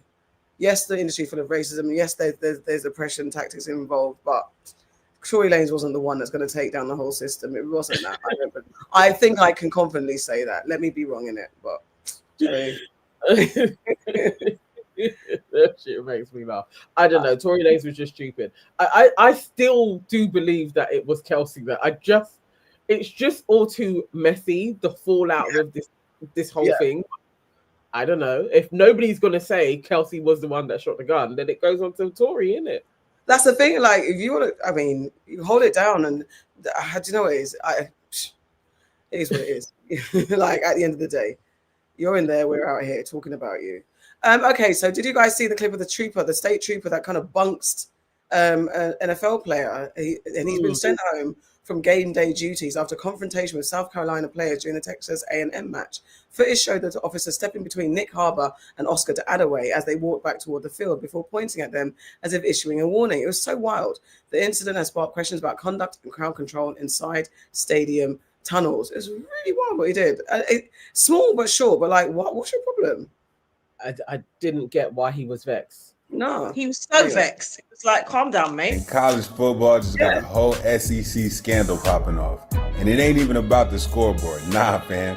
It's about he was tag teaming with the Aggies on defense. All right, so boom. South Carolina out here cooking Nick Harbour. Big dude, track star, 5-star athlete, burns the entire defense, goes 80 yards to the crib. Crowd in shambles, Aggie sick. Classic moment. Right here to work, bro. And the internet went nuts. LeBron James jumped in the comments like, suspend that A&M cop. That was premeditated and corny as F. Now, you know when Bron hops out of a helicopter to comment on your behavior, yeah, you done messed up. Fans calling it power tripping, authority cosplay, security guard WWE tryout, you name it, he got called it. And guess what? The man got sent home. Texas DSP said, pack your badge, pack your boots, you're not working at this stadium no more. Inspector General investigation, all because bro wanted a little ESPN screen time. And here's the crazy part. While all this drama was going on, Texas A&M pulled off one of the wildest comebacks ever. Down 30-3, they ran it all the way up back to win 31-30. We don't need to play on the game. The sports fandom happened. But yeah, this is what's funny. That officer didn't even need to walk up there. Because look at what the officers are, other ones. They're even looking like, what's going on? What's wrong? No, it's totally crazy what he does. Purposeful. He went up to basically push, and remember, this is college football. Like, you are most definitely probably old enough to be their grandfather. Like, these are kids. Why are you going toe to toe with them? And they could rip your head off if they wanted to. This is the thing. And then you think that you can go and beat up black men, basically. And you have cameras everywhere. This is so weird. Job. Actually, they should actually get him arrested for assault, especially the one that he should be done for. Online are saying that him being sent home isn't good enough. He should actually lose his job, like you said.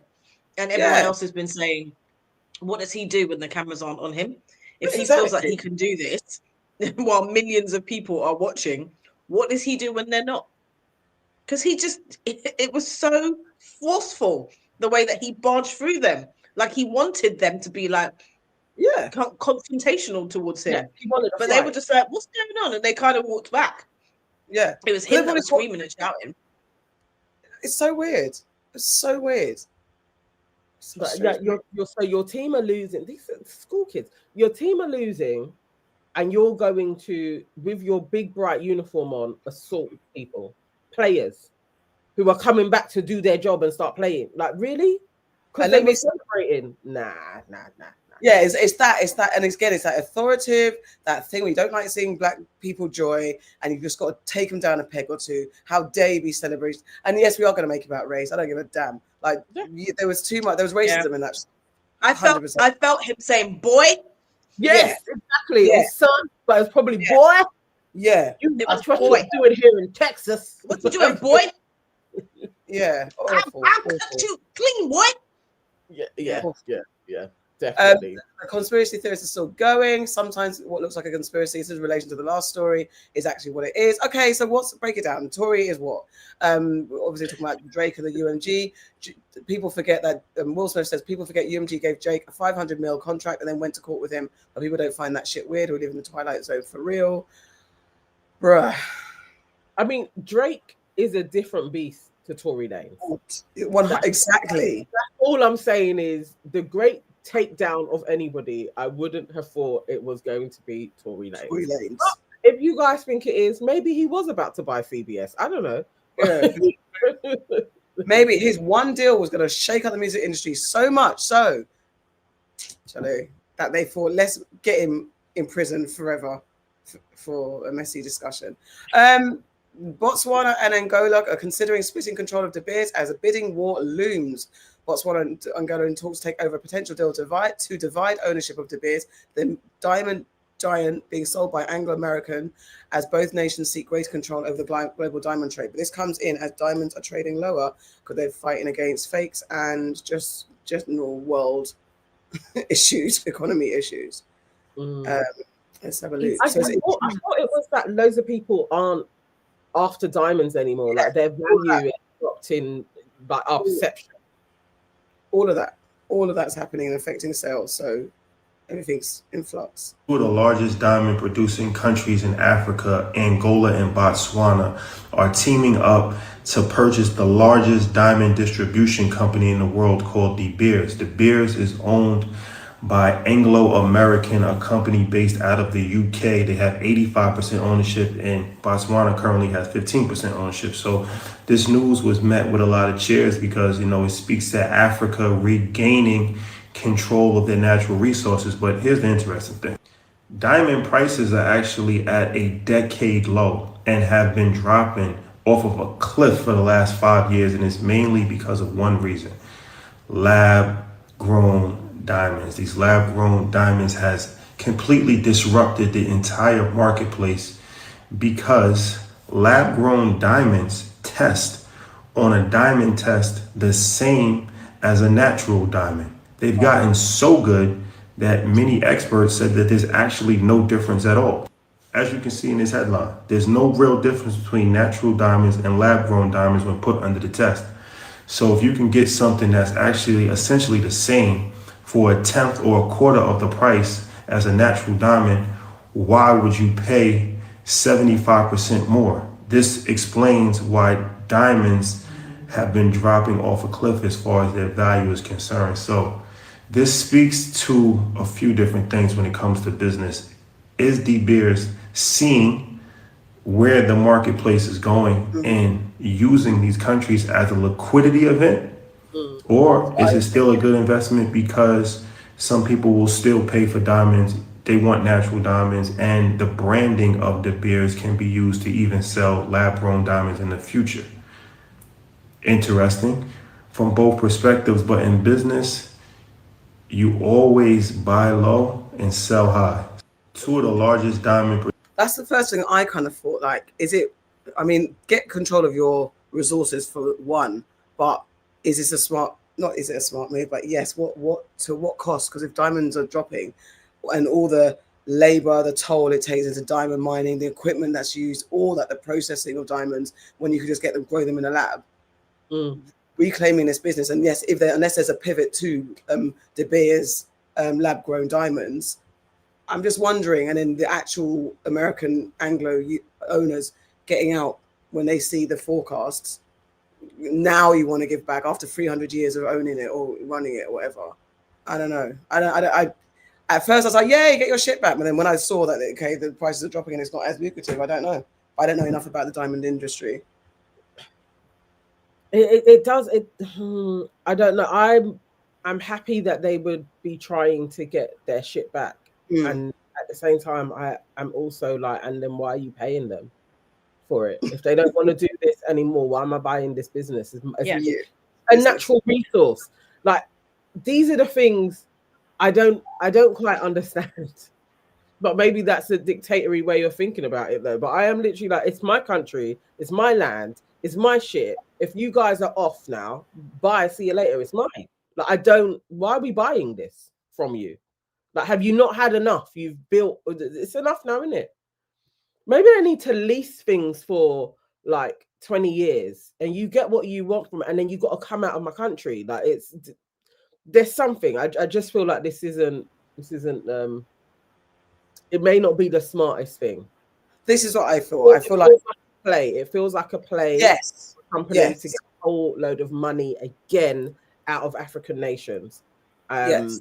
If it's changing, they will leave, because they would do that when they would find gold and they would mine it to death, and then maybe they would find gold somewhere else and they just left the mines there.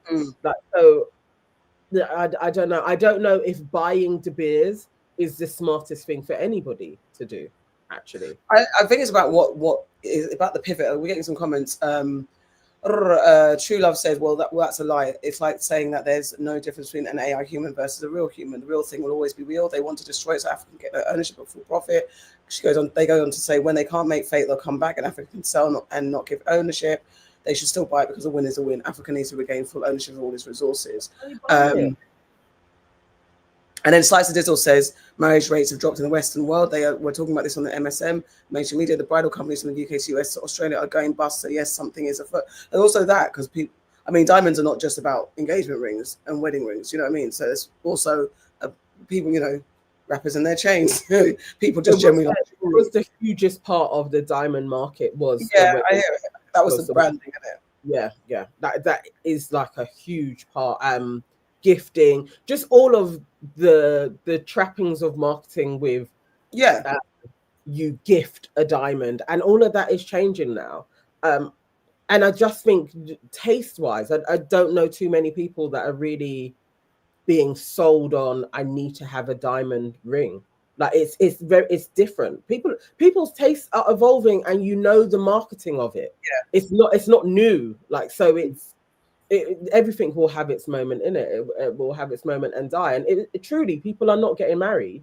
So that's a whole part of your industry that is no longer, it's not a thing. And then when you do get married, lots of people want different things on their ring. True, like a tattoo. Some people are like, I don't even want a piece of metal on my finger. All of that. Yeah, you're right. You're right in regards to the wedding industry.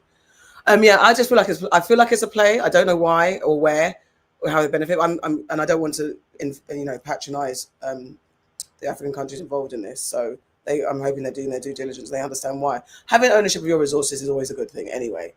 And I'd change the name as well, but I don't know. I just get. It's like them stealing shit. It's the same. To me, this is how I'm processing it. It sounds like the same shit of you stolen stuff. Yes, and then super cheap at the first time when you were taking the lands and it became yours. You probably didn't pay, I believe. But if you did, it wasn't what it was worth for how much you paid. And now it's going down. Now you're going to be like, now you guys can buy back your shit. Fuck off. If you want to go about your business, piss off. It's ours anyway. That's how I feel more countries. Maybe that is dictatorial. I don't know. No, I suppose it's like there's business in it. It's what's fair in business. But it's unfair because they didn't do fair business in the start. So, but it's like going high when they've gone low when actually everyone go gutter. It's exactly what you said. Like, come out. You don't want it. That's your business. This is ours now. Yeah. Like, I'm the captain now business. That's what needs to happen. Because weren't that what the Europeans were doing when they were going around the world, conquering and colonizing places? Weren't you finding a country that was already there, doing their thing, flourishing, and being like, you know what, it's ours now. Yeah. Stop. Come on. Do you know what I was thinking? And I just had to Google it as well. If diamonds become cheap, like they become worthless as a form of jewelry, they can be used for energy. So get your things back in it, because you never know what science might do. It's about the pivot. What can they be used for? What's the pivot? Buy it back and what's the pivot? Take it back and what's the pivot? Because also, again, it could be, as the guy said, De Beers lab-grown diamonds. Keep the brand name.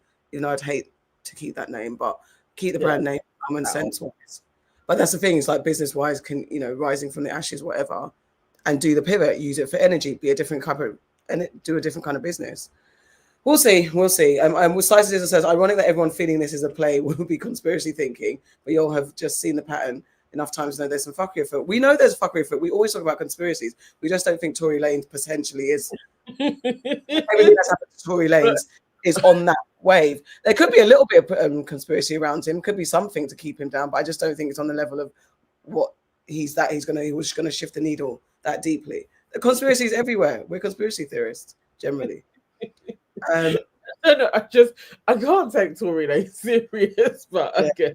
Maybe that's our undoing. I know there's so many people that are really like free Tory, but it just makes me laugh. I just like, let's just get on with it, mate. Look, Smile White. People in prison, man. That's what I'm saying. There's a lot of people that shouldn't be in prison that are. Yeah. Smile White accused of mocking clients and sharing private medical photos, whistleblowers tell LBC. Staff at a cosmetics dental firm, Smile White, are facing serious allegations after whistleblowers claimed employees shared patients' clinical photos in internal chats and mocked clients' appearances, including racist and ableist language. I mean, do you know what? We don't know who's serving us, do we, at this point? And I don't know how you do due diligence to find out who hates us and who's not, who doesn't. I can't find a video on this, but it's like, this is some of the things. Proper, I don't even know what word is. A mix of English and fresh would be nice. Ring me at silly o'clock, leave me alone, grandma. We welcome UNICEF leads, but need some Caucasian too. Things like just checking who's in the group before I text. I'm seeing some UNICEF leads. UNICEF being Africans that can't afford treatment. And more of this stuff. White people sell all the time and Asian. We welcome UNICEF leads. We need some Caucasian too, as per a NATO agreement. So do you care?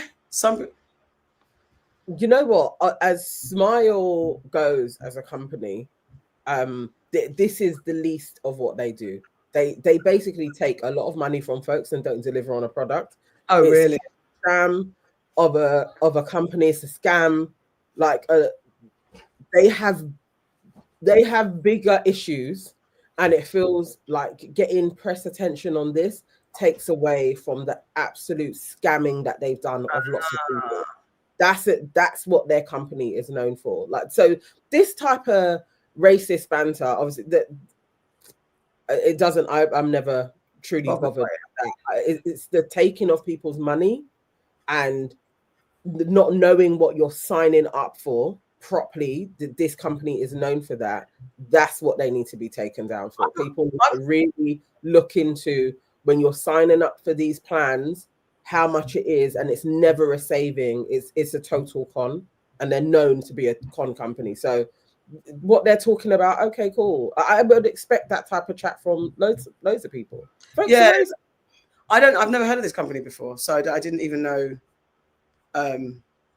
who they were. The company founders Hassan and Hussein have told LBC they acknowledge and regret use of the inappropriate word to describe some news from an international source. They deny that their use of the word, I guess, is some of the racist terms like UNICEF and all that type of stuff.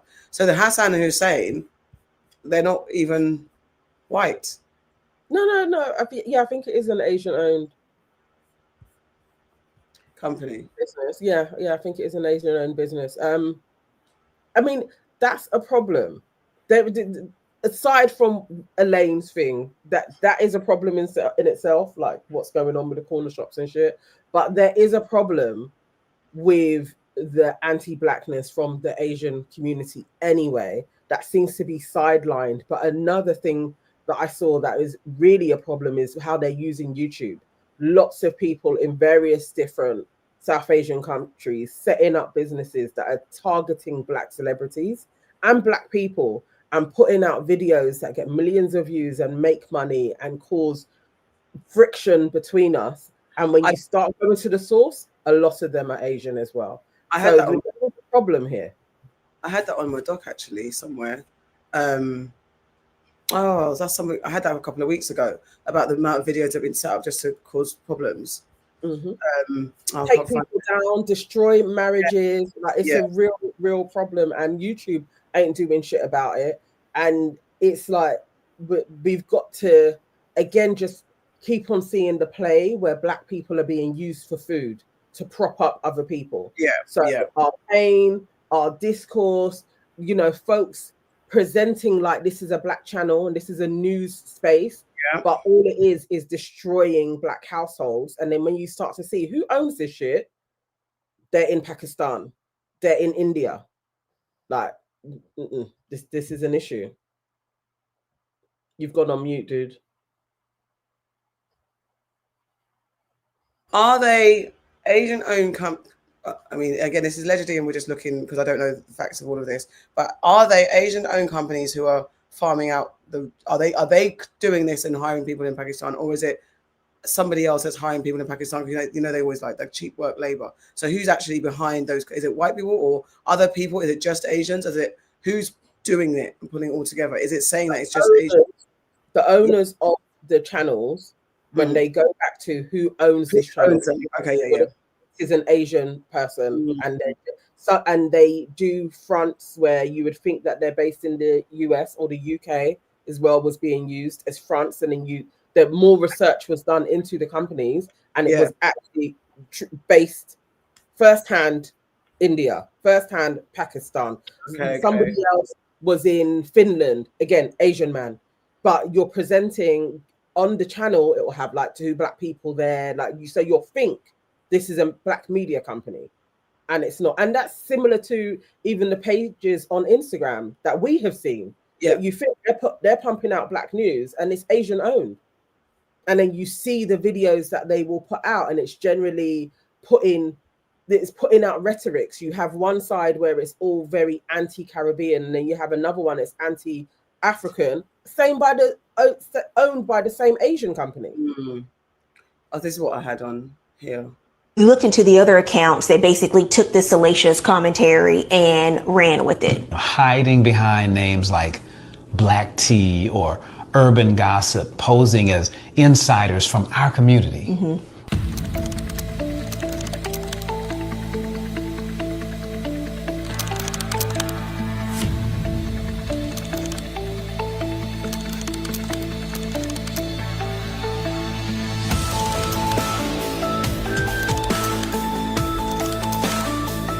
But exposure changes everything. Look at how this group of channels, owned and operated by the same person, amplified Willie Laney's lies. These videos didn't appear randomly. They were released in sequence. Look at the pattern and malicious intent by which they operated. This is coordinated amplification, and their goal is always one thing: make the lie go viral. Get people to start writing the celebrity, get their attention, get them to respond and feed the algorithm. Once they pull you into it, they profit from the chaos. Then there are the accounts that we are not in settlement talks with, and they are named in our lawsuit. Here they are. Nazir Rao claims to be based in the U.S., runs the channel Star News, targets Black U.S. celebs and public figures with misinformation. He's actually based in Pakistan. Dinar Minglalamov runs the channel Black Tea, claims to be based in the United States, targets Black celebs and public figures with denigrating content. He's based in Russia. Kunjamal Jayan, official Vault Videos, claims to be based in the United States, targets Black public figures and celebs with defamatory content. He's based in India.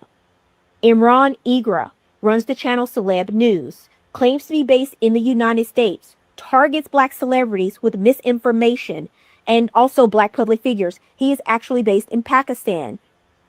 Mohammed Shabazz Hader runs the channel Celebrity Star Talks, claims to be based in the United States, a gossip channel with negative content about U.S. black celebrities. Mohammed is based in Pakistan. Sunny Duvall claims to be based in the United States, runs the channel Mukam Music, targets black celebrities with negative commentary, actually based in Pakistan. Muhammad Islam runs the channel We Got Celeb, claims to be based in the United States, targets black public figures and celebs with negative and denigrating content. Muhammad is actually based in Pakistan. We looked into the other accounts that basically took this salacious commentary and ran with it. Hiding behind names like Black Tea or Urban. Repeating Back to the beginner, yeah. Yeah, There's a full doc on it. There's their one, and there's another set of people who have done a follow-up as well from a different angle, just exposing lots of the accounts. So if anybody is following them to not. But celeb news, I've actually seen that. Like, you can generally tell sometimes like the headline is quite false, but they get super views because some people, as you're scrolling, you may just be like, oh, this is breaking news on this celebrity, and you may half watch it. Either way, YouTube is paying them. And it does cause issues like that couple's that they were breaking up or whatever. That made it all around on the blogs. Like, people thought it was really real. That was affecting their business as well. So yeah, it's something to really think about in lots of different ways, how we are being used and our attention is being used. And then we can think of all the other ways that a community has used our culture to prop up their lives. And we haven't done that to anybody else. No. So in a way, it's just another form of an oppression and exploitation. And when you call it out, folks want to be like, oh, but where's the unity? And it's like, again, from the victim side of it, it's like somehow we have to be like pleasant to people that are using us as food. I don't get it. And I hate that there are black people out here going after Elaine at this moment for just calling shit out. Yeah. I think it's wild. Yeah. Speaking of, we're going to wrap up 20, half past. Speaking of very vulture stuff, there's a guy that was giving some advice about dreadlocks. He's minding his own business, sharing some information, and then in comes. So here's the original video of this guy talking about why he thinks that you need 2 locticians. And then we have somebody else coming in to share her unwarranted opinion. Or maybe you think she was right. 1 second. So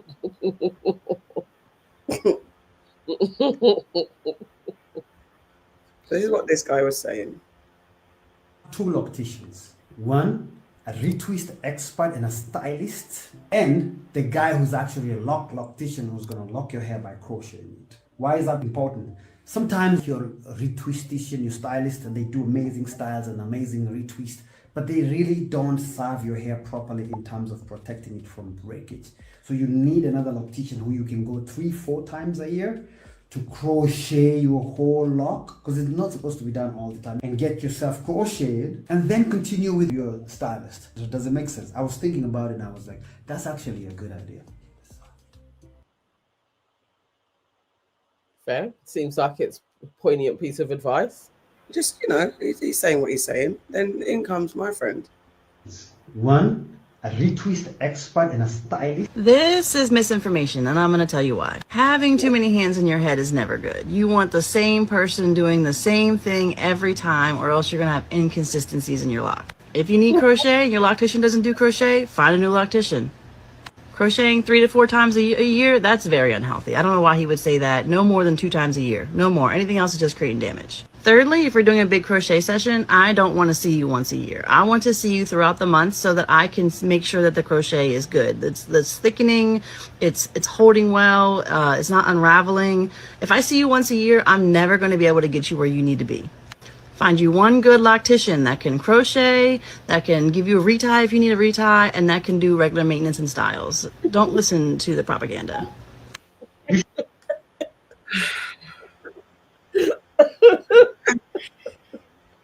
And does she? Are people actually going to that woman to get their locks done? Apparently she's an optician herself. Apparently she knows multiple different hair textures, and apparently she knows what she's talking about. I mean, she's locked off her page. I was hunting so hard because so many reaction videos. Sorry, KW. There's so many reaction videos. It was hard to find her actual what she said. I was like, some people were starting to say like, no, she means it. She means well. Da, da, da. I was like, okay, guys, let me see what she says. It's the fact that she's had the audacity, the caucasity to say propaganda. Don't listen to a black man with locks down to his legs. And I'm not saying that you can be, you can't spread misinformation. I'm not saying because you're black. I'm not saying because he's got locks.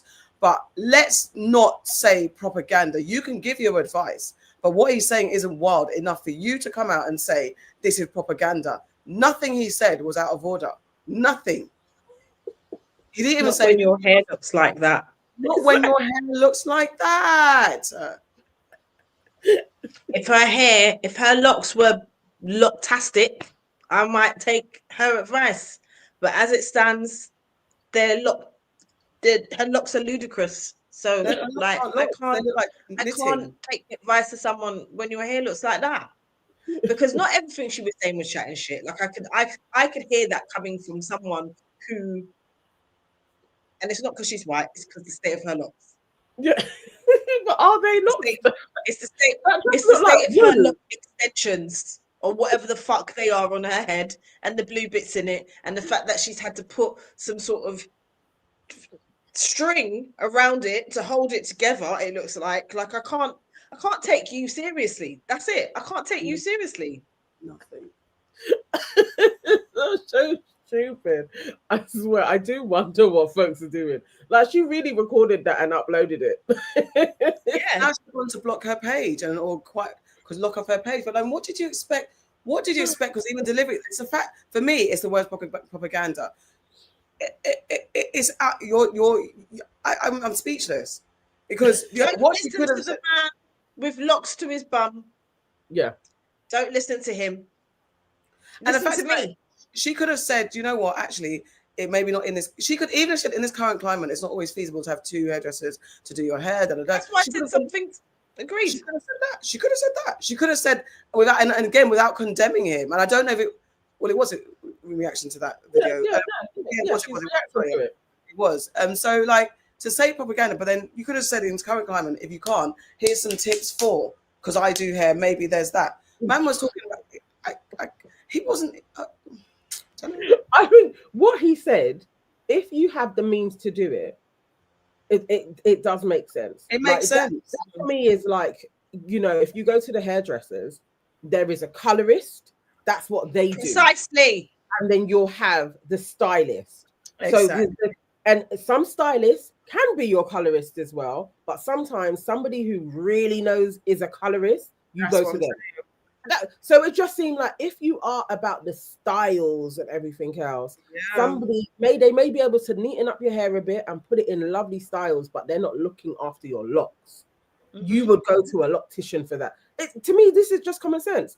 But your pocket dictates if you are able to do this, really. Yeah. Some people they're not going to be able to. He's just offering advice. Maybe think about that when you're on your locks journey. But for this woman who literally has wool and string in her hair to be talking about how you should do your locks and come to me for me to do your come on now. I know hairdressers are notorious for not having good hair themselves, but this is utterly ridiculous. It's wild. Nonsense. Let's go to a little bit of nonsense. Did you see this? This what is it? The woman that was given birth. Oh yes. Sorry, my bad. I was trying to cut time because it's getting late and I am tired. And Farrah has some work to do. Texas mother. Okay, so guys, did you see the Texas mother who says the hospital left her daughter screaming in labor for more than half an hour before care was given? The Texas mother was accused Dallas Regional Medical Center in Mesquite of delaying urgent care while her daughter, Carrie Jones, was in active labor. The incident went viral after a TikTok video posted by Jones's mother showed the mum to be doubled over in severe pain while staff continued asking admission questions. It's just the way the woman was doing it was just wild.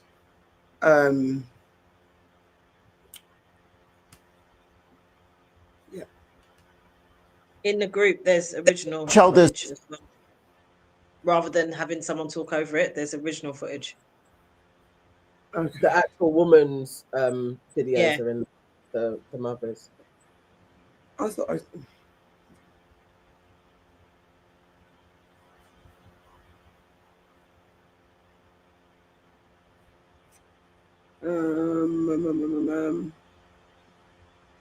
Talk about yourself. We're kind of dead silence, please.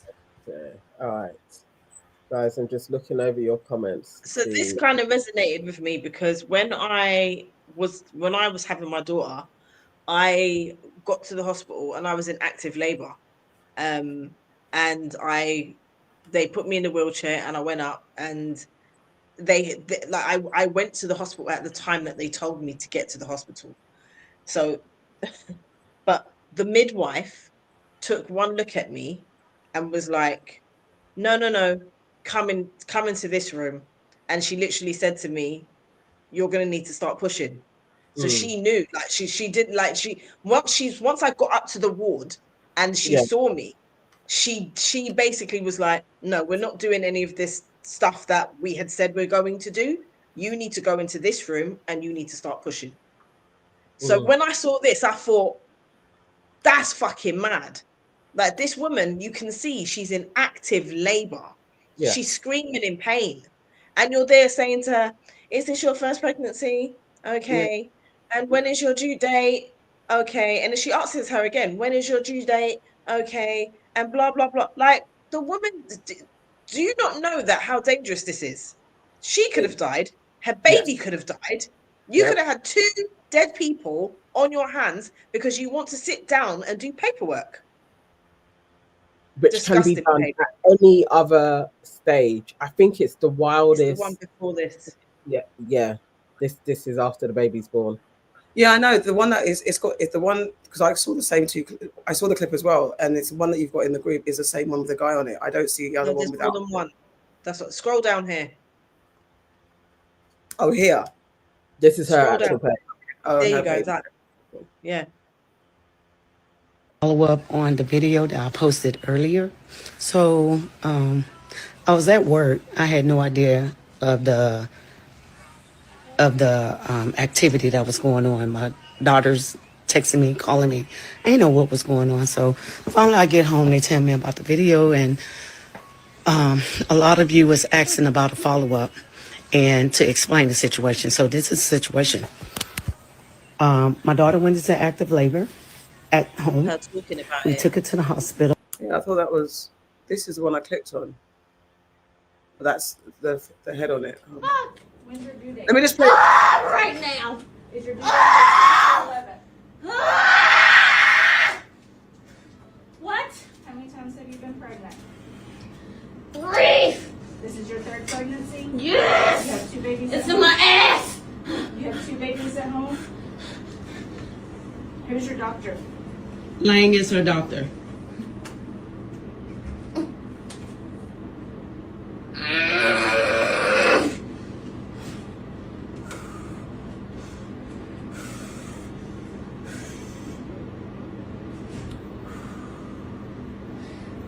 Y'all treat all your patients like this or just the black ones?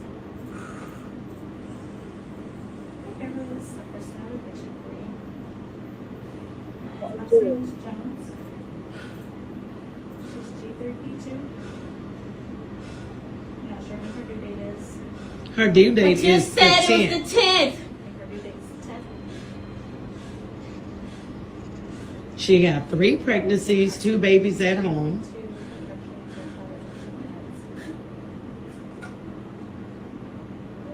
I bet y'all listen next time. When you found out you was delivering at this hospital, your ass should have changed doctors. At this point, still no, not gonna get up. Still no. Not even looking at everybody say how they treat people. That's what's horrible. Do you know if you look at like and it's like Not even so looking they at kept her for 30 minutes, and then after this video, the baby was born 12 minutes. That is literally my story. I got to the hospital, and my daughter was born 56 minutes after I got to the hospital. And if it wasn't for the smarts of the woman or not even the smarts. Like you're trained in it as a midwife. You can see, or a nurse, you can see what active labor looks like versus someone just having standard contractions. It's just what could have happened to this poor woman and her child doesn't even bear thinking about. And the baby was in distress, as they were saying in the video, just because of the time. The baby was also like pooed in her. It's got so it's got problems there. It's just horrible. It's that's very dangerous. It's so dangerous when the baby poos. Yes. And the effects that can have on the child as well, and you internally. But also, when she said, "This is my third child," generally the more kids you have, the quicker you're going to deliver as well. And when she said, "It's in my ass," you would know the ring of fire. You know when it's there. So that she had said that she's had a child before, she knows her body. Calmly sitting there asking questions, and as the mum goes on to say, they knew that she was coming. So all of this that she's asking about, it's filled in. You're going over it. Why are you doing that now? And the woman is screaming from the pits of her, like literally in pain, and you are sitting there. Even if your legs are hurting, you're tired, whatever, put her in the labor room. Just get her situated. So even if your legs are tight, whatever, have her on a monitor. Like these are, it's not asking too much, but it's show her some care, some bedside manner. Look at her. It's for me, that was aside from everything, her noise, everything, her pain, it's the fact that you didn't even once look to the left of you and see it. Well, not even a reassuring arm, or not even like, madam, I know you're going through it, I'm so sorry. Even if by all means you had to do it, you didn't, but let's say you had to get these questions out. You didn't say, I'm sorry, ma'am, I'm coming. You weren't reassuring, you weren't caring, you didn't put a hand out. You're supposed to be the carer. You are in such an important position at this time. You are you're a life bringer. You're bringing life. You're part of the thing of bringing life into this earth, and create a safe space. And you're acting like that. We spoke about before about this vocational thing, spiritually vocational. There's only certain people that should be on this earth doing certain jobs. It's spiritual at this point. It is. You might think you're just taking an admin job. You're not. You're in the space of bringing life to this earth, and you're acting like that. But this nurse, there's footage of this nurse. There's footage of this nurse doing other fuckery to another patient. Not the person wasn't in labor, but it was like someone who was unconscious, and like the paramedics were trying to drag him and stuff like that. You could see he was unconscious, and his girlfriend was filming, and the way that she was treating them. So she this is standard for her. She didn't actually get standard for this hospital. People were saying it's like it's notorious. If you go to this hospital, you're lucky if you leave alive. Like it's terribly run. Nobody cares. So, and some institutions, it gets like that. It starts from the top down. Like if nobody ever pulls you up, your standards can just slip along the way. But that is so dangerous. Anything could have gone on in that moment. Like she was so close to delivering, anything could have gone wrong. Yeah. You haven't even checked to see where the baby is. Like, exactly. In the right position. Like, there's no nothing whatsoever. It's actually scary. Think about the system, and it's true, because knowing someone that's worked from hospital to hospital and understand that how it's just how that manager, that ward leader, the sister, the people that head in charge, how they run their system, how it's so different from place to place. And it could just take, as you said, one person that doesn't give a fuck or doesn't have that care and allows their team to be shit, and how they cover up for each other, how they people in place who shouldn't be in the role. And it's so weird how, especially this when there's a story that we didn't get to about there's an increase in racism towards nurses, but internally the clicking up in the racism that's delivered to certain people because you don't like them. It's like a schoolyard within a place, but then you can't have those schoolyard tactics and antics when you're dealing with life.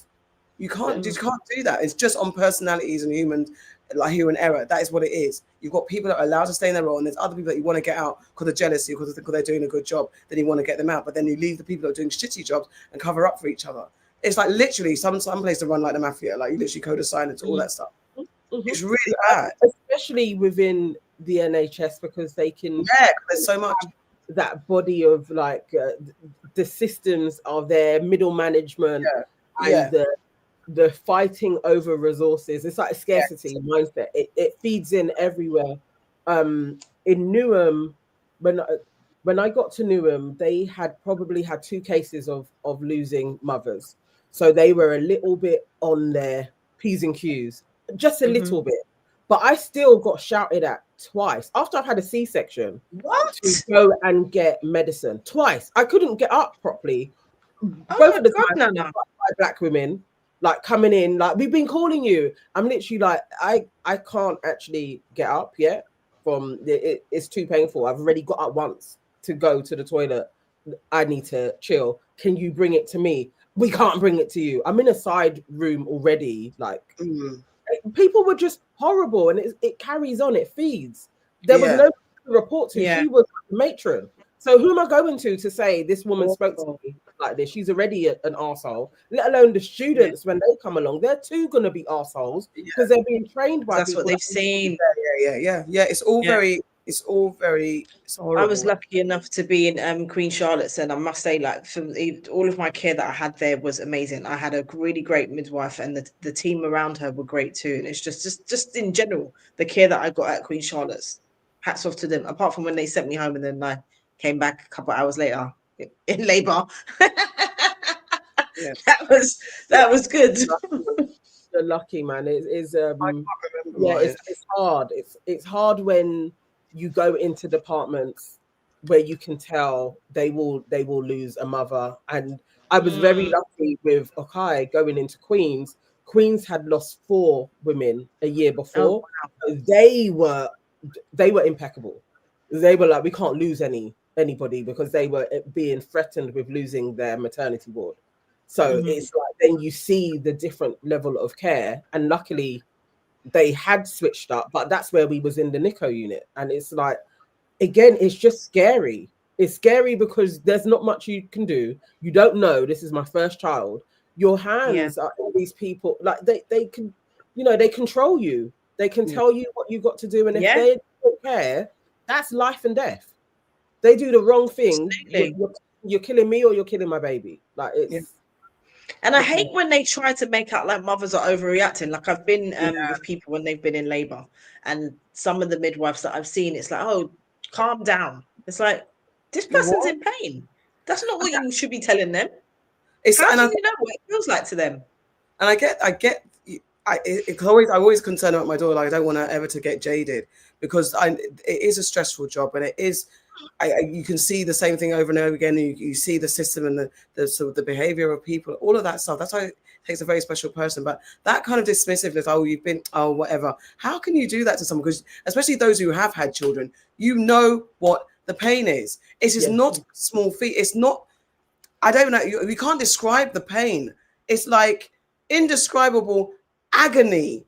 Those of us who get the majority of women get severe labor pain. Some people are blessed not to really get bad labor pain, but majority of women get as that woman was screaming. That's what I felt. That you turn it, you guttural pain, right? And it's because it was the ring of fire. It's because where the baby was at that. You see, when the baby's there at that point, that you need to push. There is nothing else. Like, it is, as you said, it is from the core. There is no kind of like other description other than a ring of fire. I remember when I was younger, a woman. I knew one woman that she had. She was like in her 20s when I was like 10 or something like that. And I remember asking her what it was like to go through labor, and she said, "Imagine like a hot iron down there." And that was the best description that anyone's ever given me, having gone through it myself now. It's the best description, because it is that. So when this woman is screaming, you know she's not overreacting. That is some serious pain that she's in. And I don't know what comes into people's head to say, "Oh, calm down." Like, I don't understand how do you get to that point of jadedness or wickedness or bad mind that you could just say, "Oh, just give it a rest," or "Calm down." Oh, she's in bed 5 is screaming her head off. Yeah, contractions fucking hurt. And it's so dangerous as well. It is so dangerous to dismiss mothers when they're going through labor. Yeah, it's so bad. and definitely with the whole thing of black people, they're assuming black people can tolerate more pain, and then that dismissiveness of black women, mothers, and all of that stuff. Like I don't understand. Do you think they're just shouting for fun? Do you think we're just doing tribal noises, or what the hell? Do you know what I mean? Like, what is that? It's the level of they can handle it. Not too dissimilar to flipping Errol talking about we weren't being oppressive. We gave them food and jobs. Exactly. Fine. They can withstand it. They're workhorses. Exactly that. Like, of course, she's gonna have loads of kids. She's probably sitting there like, okay, so this is her third one. Yeah, she's just a baby mama. She like, you don't know what the preconceived notions are that this person isn't truly a human that deserves my care. I can sit on my ass and be typing away while I'm hearing her do screams. Like, how do you even do that? And not flinch. She didn't even flinch. She didn't flinch. Not Thank once. you. Not once. Thank you, Yvonne. Thank you. Thank you, Yvonne. Says we're ignored whilst in labor, and then having a sickle cell crisis. Our pain is always deemed as being exaggerated and less than our white counterpart. Do not get me started talking about sickle cell. I watched my sister go through it when she was still with us. Thank you, Yvonne, for that. And the way that they treat you, and especially when the fact that they understand what maternal, like labor pains and stuff, they understand, and the fact that they don't understand sickle cell is even worse because they just don't believe what my sister was accused of, all stuff, and it comes with mental health because they've been in so much distress trying to deal with this crisis and no one understanding me. A lot of them have mental health issues. My sister had mental health issues along with it because her whole life is pain. Her whole life is trying to get everyone to understand that I am in critical pain at all times. And when I'm having a crisis, I need the drug. I need people to act quickly. The amount of times she was either in hospital or in a mental institution because they didn't know how to deal with her because she was in so much fucking pain. There's so many people that have that. There's actually a video I didn't. Yeah, the boy. They were searching the room, being like, "Well, you know, truly is there pain meds being stashed?" Like, it's you're criminalizing people who are in crisis because you don't believe the level of pain and you think that they are just in there trying to get drugs. Scam the system. Why? Why'd you go to that? I mean, there are definitely people who come through. Yes, there's some of that, but how often is that more than a reality? I thought you were going to actually talk about, there was a boy, I had it somewhere, the boy that's documenting his pain going through hospital when he's got a sickle cell crisis, and he's just saying, yeah, this is what it is, and he's giving a little bit of a motivational speech, like keep your head up, because that sickle cell crisis stuff is, even I don't understand it. Even I didn't understand this stuff. I've seen that boy's page. I love his page. You know, this was recent. The police actually searching a patient's room, well, their bed area, while they're in crisis. They are there, the person is in crisis, and they're being like, we have to search, sir. We have to search. Like, just, it's like, come on, this is crazy. But there are so many people with sickle cell who say that it's like that. They're just ignored. Yeah. Or you're like, you sit there and they're kind of like watching you to see if it passes or something, but you're not treated like this is an emergency. Yeah. In fact, you can die from. I just lost. My friend lost her daughter to that. She was here and then gone in that. She just, just recently. The Honey Effect says it's not that they don't believe that we are in pain; they don't care that we are in pain. Yeah, that too. That too. There is that too. Okay. T says sickle cell was a perfect example of how our community experiences health inequalities. The support system around people with chronic conditions needs to be much stronger. Yeah, it does. There needs, I don't know how long we can keep talking about it, especially from a sickle cell perspective. I don't know. There's so many people, at least more and more people are talking about it and stuff like that. It's a very strange thing that happens, but it is real. And there's the lifespan of a sickler is like 40 years, roughly. You're even lucky. My sister lived to 42. Like, my friend Daniel died about 42. Yeah, he was 42 when he died. Yeah. And he was in and out of hospital. And eventually it was a heart attack. But, you know, that is... And then they say for some forms, there is some type of a cure. But remember, that was basically like a lottery system that they're offering on the NHS. Yeah. And it's 1,000, they're saying, isn't it? And also 1,000 patients. There's a transfusion way, and there's also that it's like chemotherapy adjacent, and it's like that could then you get that treatment, then you get other issues, Mhm. Crazy. Like my sister had a brain aneurysm and that ruptured from it. So it's all like all the off things it offsets. It's crazy. And also even in schools, when you have sex education, because it's not a majority thing, it should also be taught, because as like I said to my daughter, she's a trait, I'm a trait. So I don't know, I don't think I had it in the forefront of my mind how serious it was to even think about my partner. Like, you're worried about HIV, you're worried about STDs, but actually as Black people, or I think it also affects the traveling community, some people, whoever's susceptible to sickle cell, you've got to really be careful about the partners that you choose, and that has to be an also added thing. Are you a trait? People don't think. I know that's not embedded into our teaching, which it should be, but again, it's just another thing that's on a burden on our back. I But think as well, not enough people know if they are a trait, and that's something that should be told, because there are a lot of people that are just going about their business and don't actually know. Yeah, because I knew from all the blood that they take from us in our lifetimes, you can do a simple test on folks to see what they have. You take enough blood to actually just be able to determine that. And yeah, most people don't know unless it's in your none of us totally got tested, so it's just through life that we know who else has the trait. But my mum wasn't saying I have the trait, but we didn't know. So it's like maybe at one stage they were giving out cards, and I don't even think they do that anymore. Yeah, you used to have cards. Yep.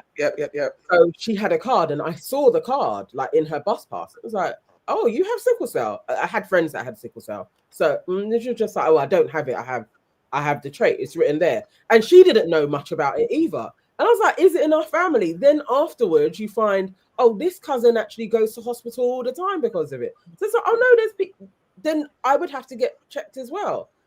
And I didn't until we started fertility treatment. It just, nobody ever is like, well, you should be checked as well because your mum has a trait. So you should, all of your kids should also have a blood test to check. They have it. It should be rolled out like that, like a public concern. Like, Should be. What to do. Because it's not affecting the right type of people, they don't give a shit. In regards to the query if sickle cell protects you from malaria, it can do. So it says that sickle cell trait, the carrier state, proves significant protection against severe malaria, but sickle cell disease does not. People with sickle cell trait have one copy of the sickle cell gene and are largely resistant to life-threatening malaria, whereas those with sickle cell disease having two copies of the gene are more susceptible to severe complications and often have a higher risk of death. So, yeah, it's important for us to actually know what our status is. I don't know if even like for my mum's generation, if there was a stigma with it, is why they wouldn't talk about it. I could imagine that would be a factor in this, to not even disclose that this is what you have. But for us and our kids, it should be, you should know what your status is. And it's something to, like, you have to pick your partners according. And know what you have to do, even if you've got to go through different forms of IVF to mitigate that so that your child doesn't have it. But these are, if knowledge is power, as long as you know, there are ways to still have children with a partner if you want to be with them. But you should know. Yeah, you have to be informed. You can't take the risk, because you could get a child that's cool, but when they get the full blown, because I think my daughter's got symptoms, being a trait, she has a few kind of issues that I'm like, you must have a high trait. We have bone and stuff issues adjacent. She has problems when it's cold and stuff like that. So some of and this is self-diagnosed, we don't necessarily know, but I kind of think some of her sensitivities are trait related, because we just don't know. There's no other kind of answer to it. There's similar kind of symptoms. So if you had actual sickle cell, I don't even know how you get this test done, and we didn't know that we had it in the family. But there is another one, G6PD, which is similar to sickle cell, and both of my boys have it. And it's only because they were prem that they did this other test, because what was it? It was vitamin K. They're allergic to vitamin K. Okay. And so from the, and you know, they give vitamin K to every baby from a pie, and then they did a test and they were like, oh, he has G6PD, and I'm like, what the hell is this? How does that? Explain it a bit more. What is it again? So G6PD, it's very similar. So it's still the blood cell shape is slightly different, and so there's certain foods that can trigger you into a form of a crisis. in another term, like some beans that you shouldn't eat. It's more prevalent within the Mediterranean community as well, but some black people do have it, and it forms similarly. It's like a defense mechanism that he has done. We didn't know this was in our family, but it's there. So Kaija didn't have vitamin K, and they tested him, and he does have it as well. And when I asked for the test, like which one of us parents has it, that was long to get done, and they were talking about, yeah, you got to pay for it. It's like, yeah, there's a weirdness around getting your information about your blood, which I don't understand. That's conspiracy. I don't get it, but they were taking blood from me all the time. Yes, his father. Yeah, so I always think that, like, when they're taking all the bloods and they say that they can't test for all these different things, I'm like, why not? Like, how dare you? How can you tell us not to? What do we lose, or what do you lose if I don't? I just know my blood type even. You know, I keep saying I want to do a private test, and so I can eat the foods that make sense to my genetic makeup. But I shouldn't. Oh yes, like the blood type diet.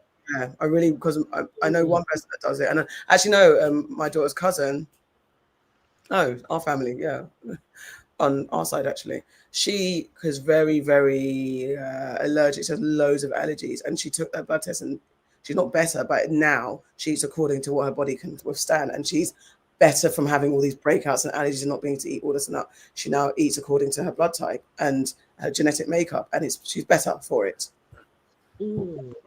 Better for it. I do want to you can go. There's some pharmacies that do it.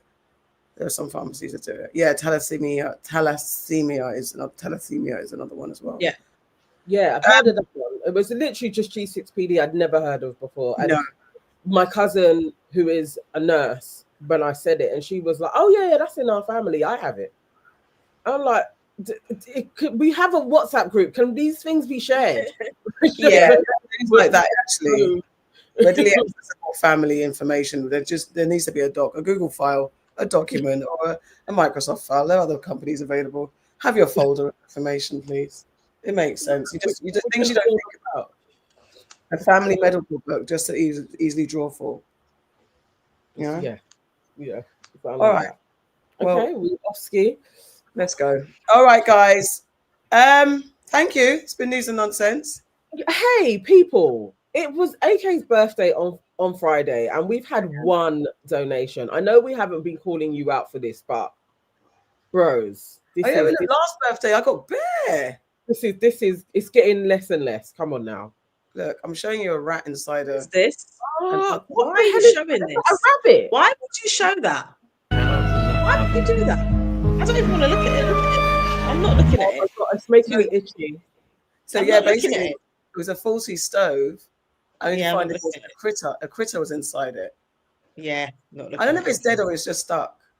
I just Can you don't. imagine that? It's not moving. It looks dead Can to you me. remove it? Can you stop sharing it now? You know what it is? It's the zoom in. We were talking about your birthday, and then you start showing critters. I and actually people thought you was going to your stories. That's to what I show thought she was bits doing. from the That's night. exactly what I thought she was doing. Really? But No. Show us some dirty thing. We didn't. Show the people then before we go. Show them what we got. What am I showing? From your birthday. Your birthday. Oh. Okay.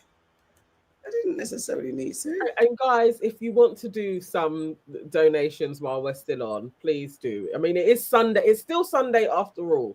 And only Yvonne has tithed so far. Come on, guys. You know what tithing is. Don't pretend like you ain't Christians now. Oh, wow. This was you think I'm falling out of the sky. Yay! There we go.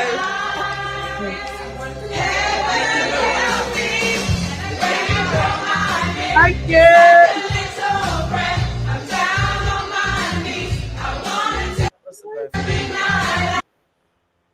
That's some of it. Needs to show you. I need your love each and every day. Okay. Happy birthday to you. That's me for cutting it. That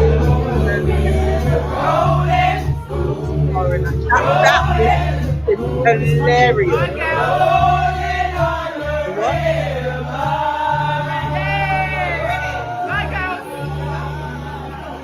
Have you got the lineup?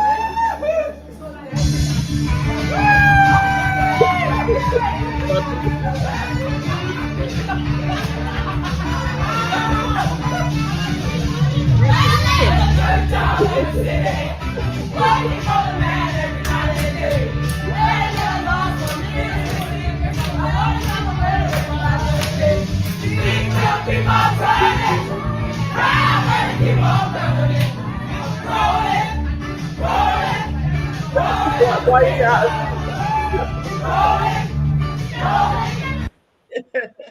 Oh god, that was hilarious to watch. Yeah, I was there at that point. I was, I think I was sitting down eating cake. Yes, you got involved a little bit. We had a great time. Nana was, of course, she was there, man. She was there, and she said, I don't know, because there's a few videos being sent. I haven't put them all up. I'm tired, Nana man. was singing Journey, and all the white people calling me a white girl. Yeah, all the white people songs. And I wanted us to do music in you and more than words. I don't know who filmed anything, but yeah, we got a lot. And then Nana had to get Wonderwall in. I think I had that somewhere. But yes. Yeah. Thank you so much, Momo, the godmother. Thank you. I appreciate you. Oh, look, Sora Bennett. Thank you, darling. Thank you. I swear, hang on, I saw Sistrin. This is your music. Oh, Sistrin, thank you. So we did it at the same time. I'm doing it again. Thank you. Thank you so much. Thank you. I can go buy some shoes. I will not. Oh, look, Ashes. Oh, thank you, Ashes. Thank you, sis. Appreciate ya. Oh, thank you, guys. Thank you. You came through in the end. You came through, and big monies as well. Thank you. Thank you so much. I really appreciate you. Thank you. Yes. Oh, that's lovely. Lovely. Yeah, we had a brilliant time, but that's why we were later today, because it was a lot. What time did we leave the place? We were there until 4, innit? Yeah, roughly just about 4 before it finished. And I'd been out the night before, and all day. My daughter treated me all day. Then I went out. Then I went out and got in late. And then 23 hours. This has been a whole thing. Thank you so much, everybody. I still can't believe we were there until 4 a.m. I know, it was good. It was fun. You know, as I'm going home. Peace. You really was I'm out. It was a good time. It was so fun. It was and it was just that they were ignoring our Afrobeats request, but they played Bhangra. I was thoroughly offended. I was like, you guys are out of order. But the music was good. It's a different crowd. I'm sure it's Bhangra. Yeah. It was actual, like, authentic Bhangra. Oh, it was? Okay. Because there's I mean, that's what made us a bit like, hold on a minute. There's a few Trini soca tunes that sound like it. No, this was, or it may be, but it sounded like Bhangra. Yeah. Either way, they weren't going to the African side of things. It was like, guys, okay, cool. And they were slightly older. It was an older crowd. I liked the crowd. Like, I was like, I like this. They're a bit older. Oh, there were some uncles there though. Some real codgers. It felt like we were the young things in there. I didn't feel like that. I feel like there was, maybe you felt young. I think there were age mates in there. Yes, but we're saying there were some uncles and some codgers. Yeah, there were some codgers. It was a mix. It was like, yeah, it was a decent crowd. But we didn't pay any attention. We were just in our little corner, just having fun. It was cool, and the music was good. I thoroughly enjoyed myself, so I appreciate everybody. So, all right, guys, I must go to bed. Especially if you didn't want to do anything. So I didn't. Well done, you. I like the last minute stuff of it because then it's like, oh, spontaneous a little bit. Yeah, karaoke is fun. We should also try and do like a group trip to karaoke. That's what we should do. We should do it. Saw us Entourage's karaoke session. Yeah. Definitely an Entourage karaoke session. Oh, can you remember the girl's name that came over and took pictures? Can't remember her name now. Oh, I can't remember the name. Yeah, thank you for if coming you see this. Yes, that was lovely. It was nice each time I went out. It was like seeing somebody else, being like, "You Auntie Nana." Oh, that's so cute. Oh, that's sweet. It's very sweet. It was a nice night Very out. nice. All right. All right, So, folks. Back next week. See you later. Bye. Have a good week.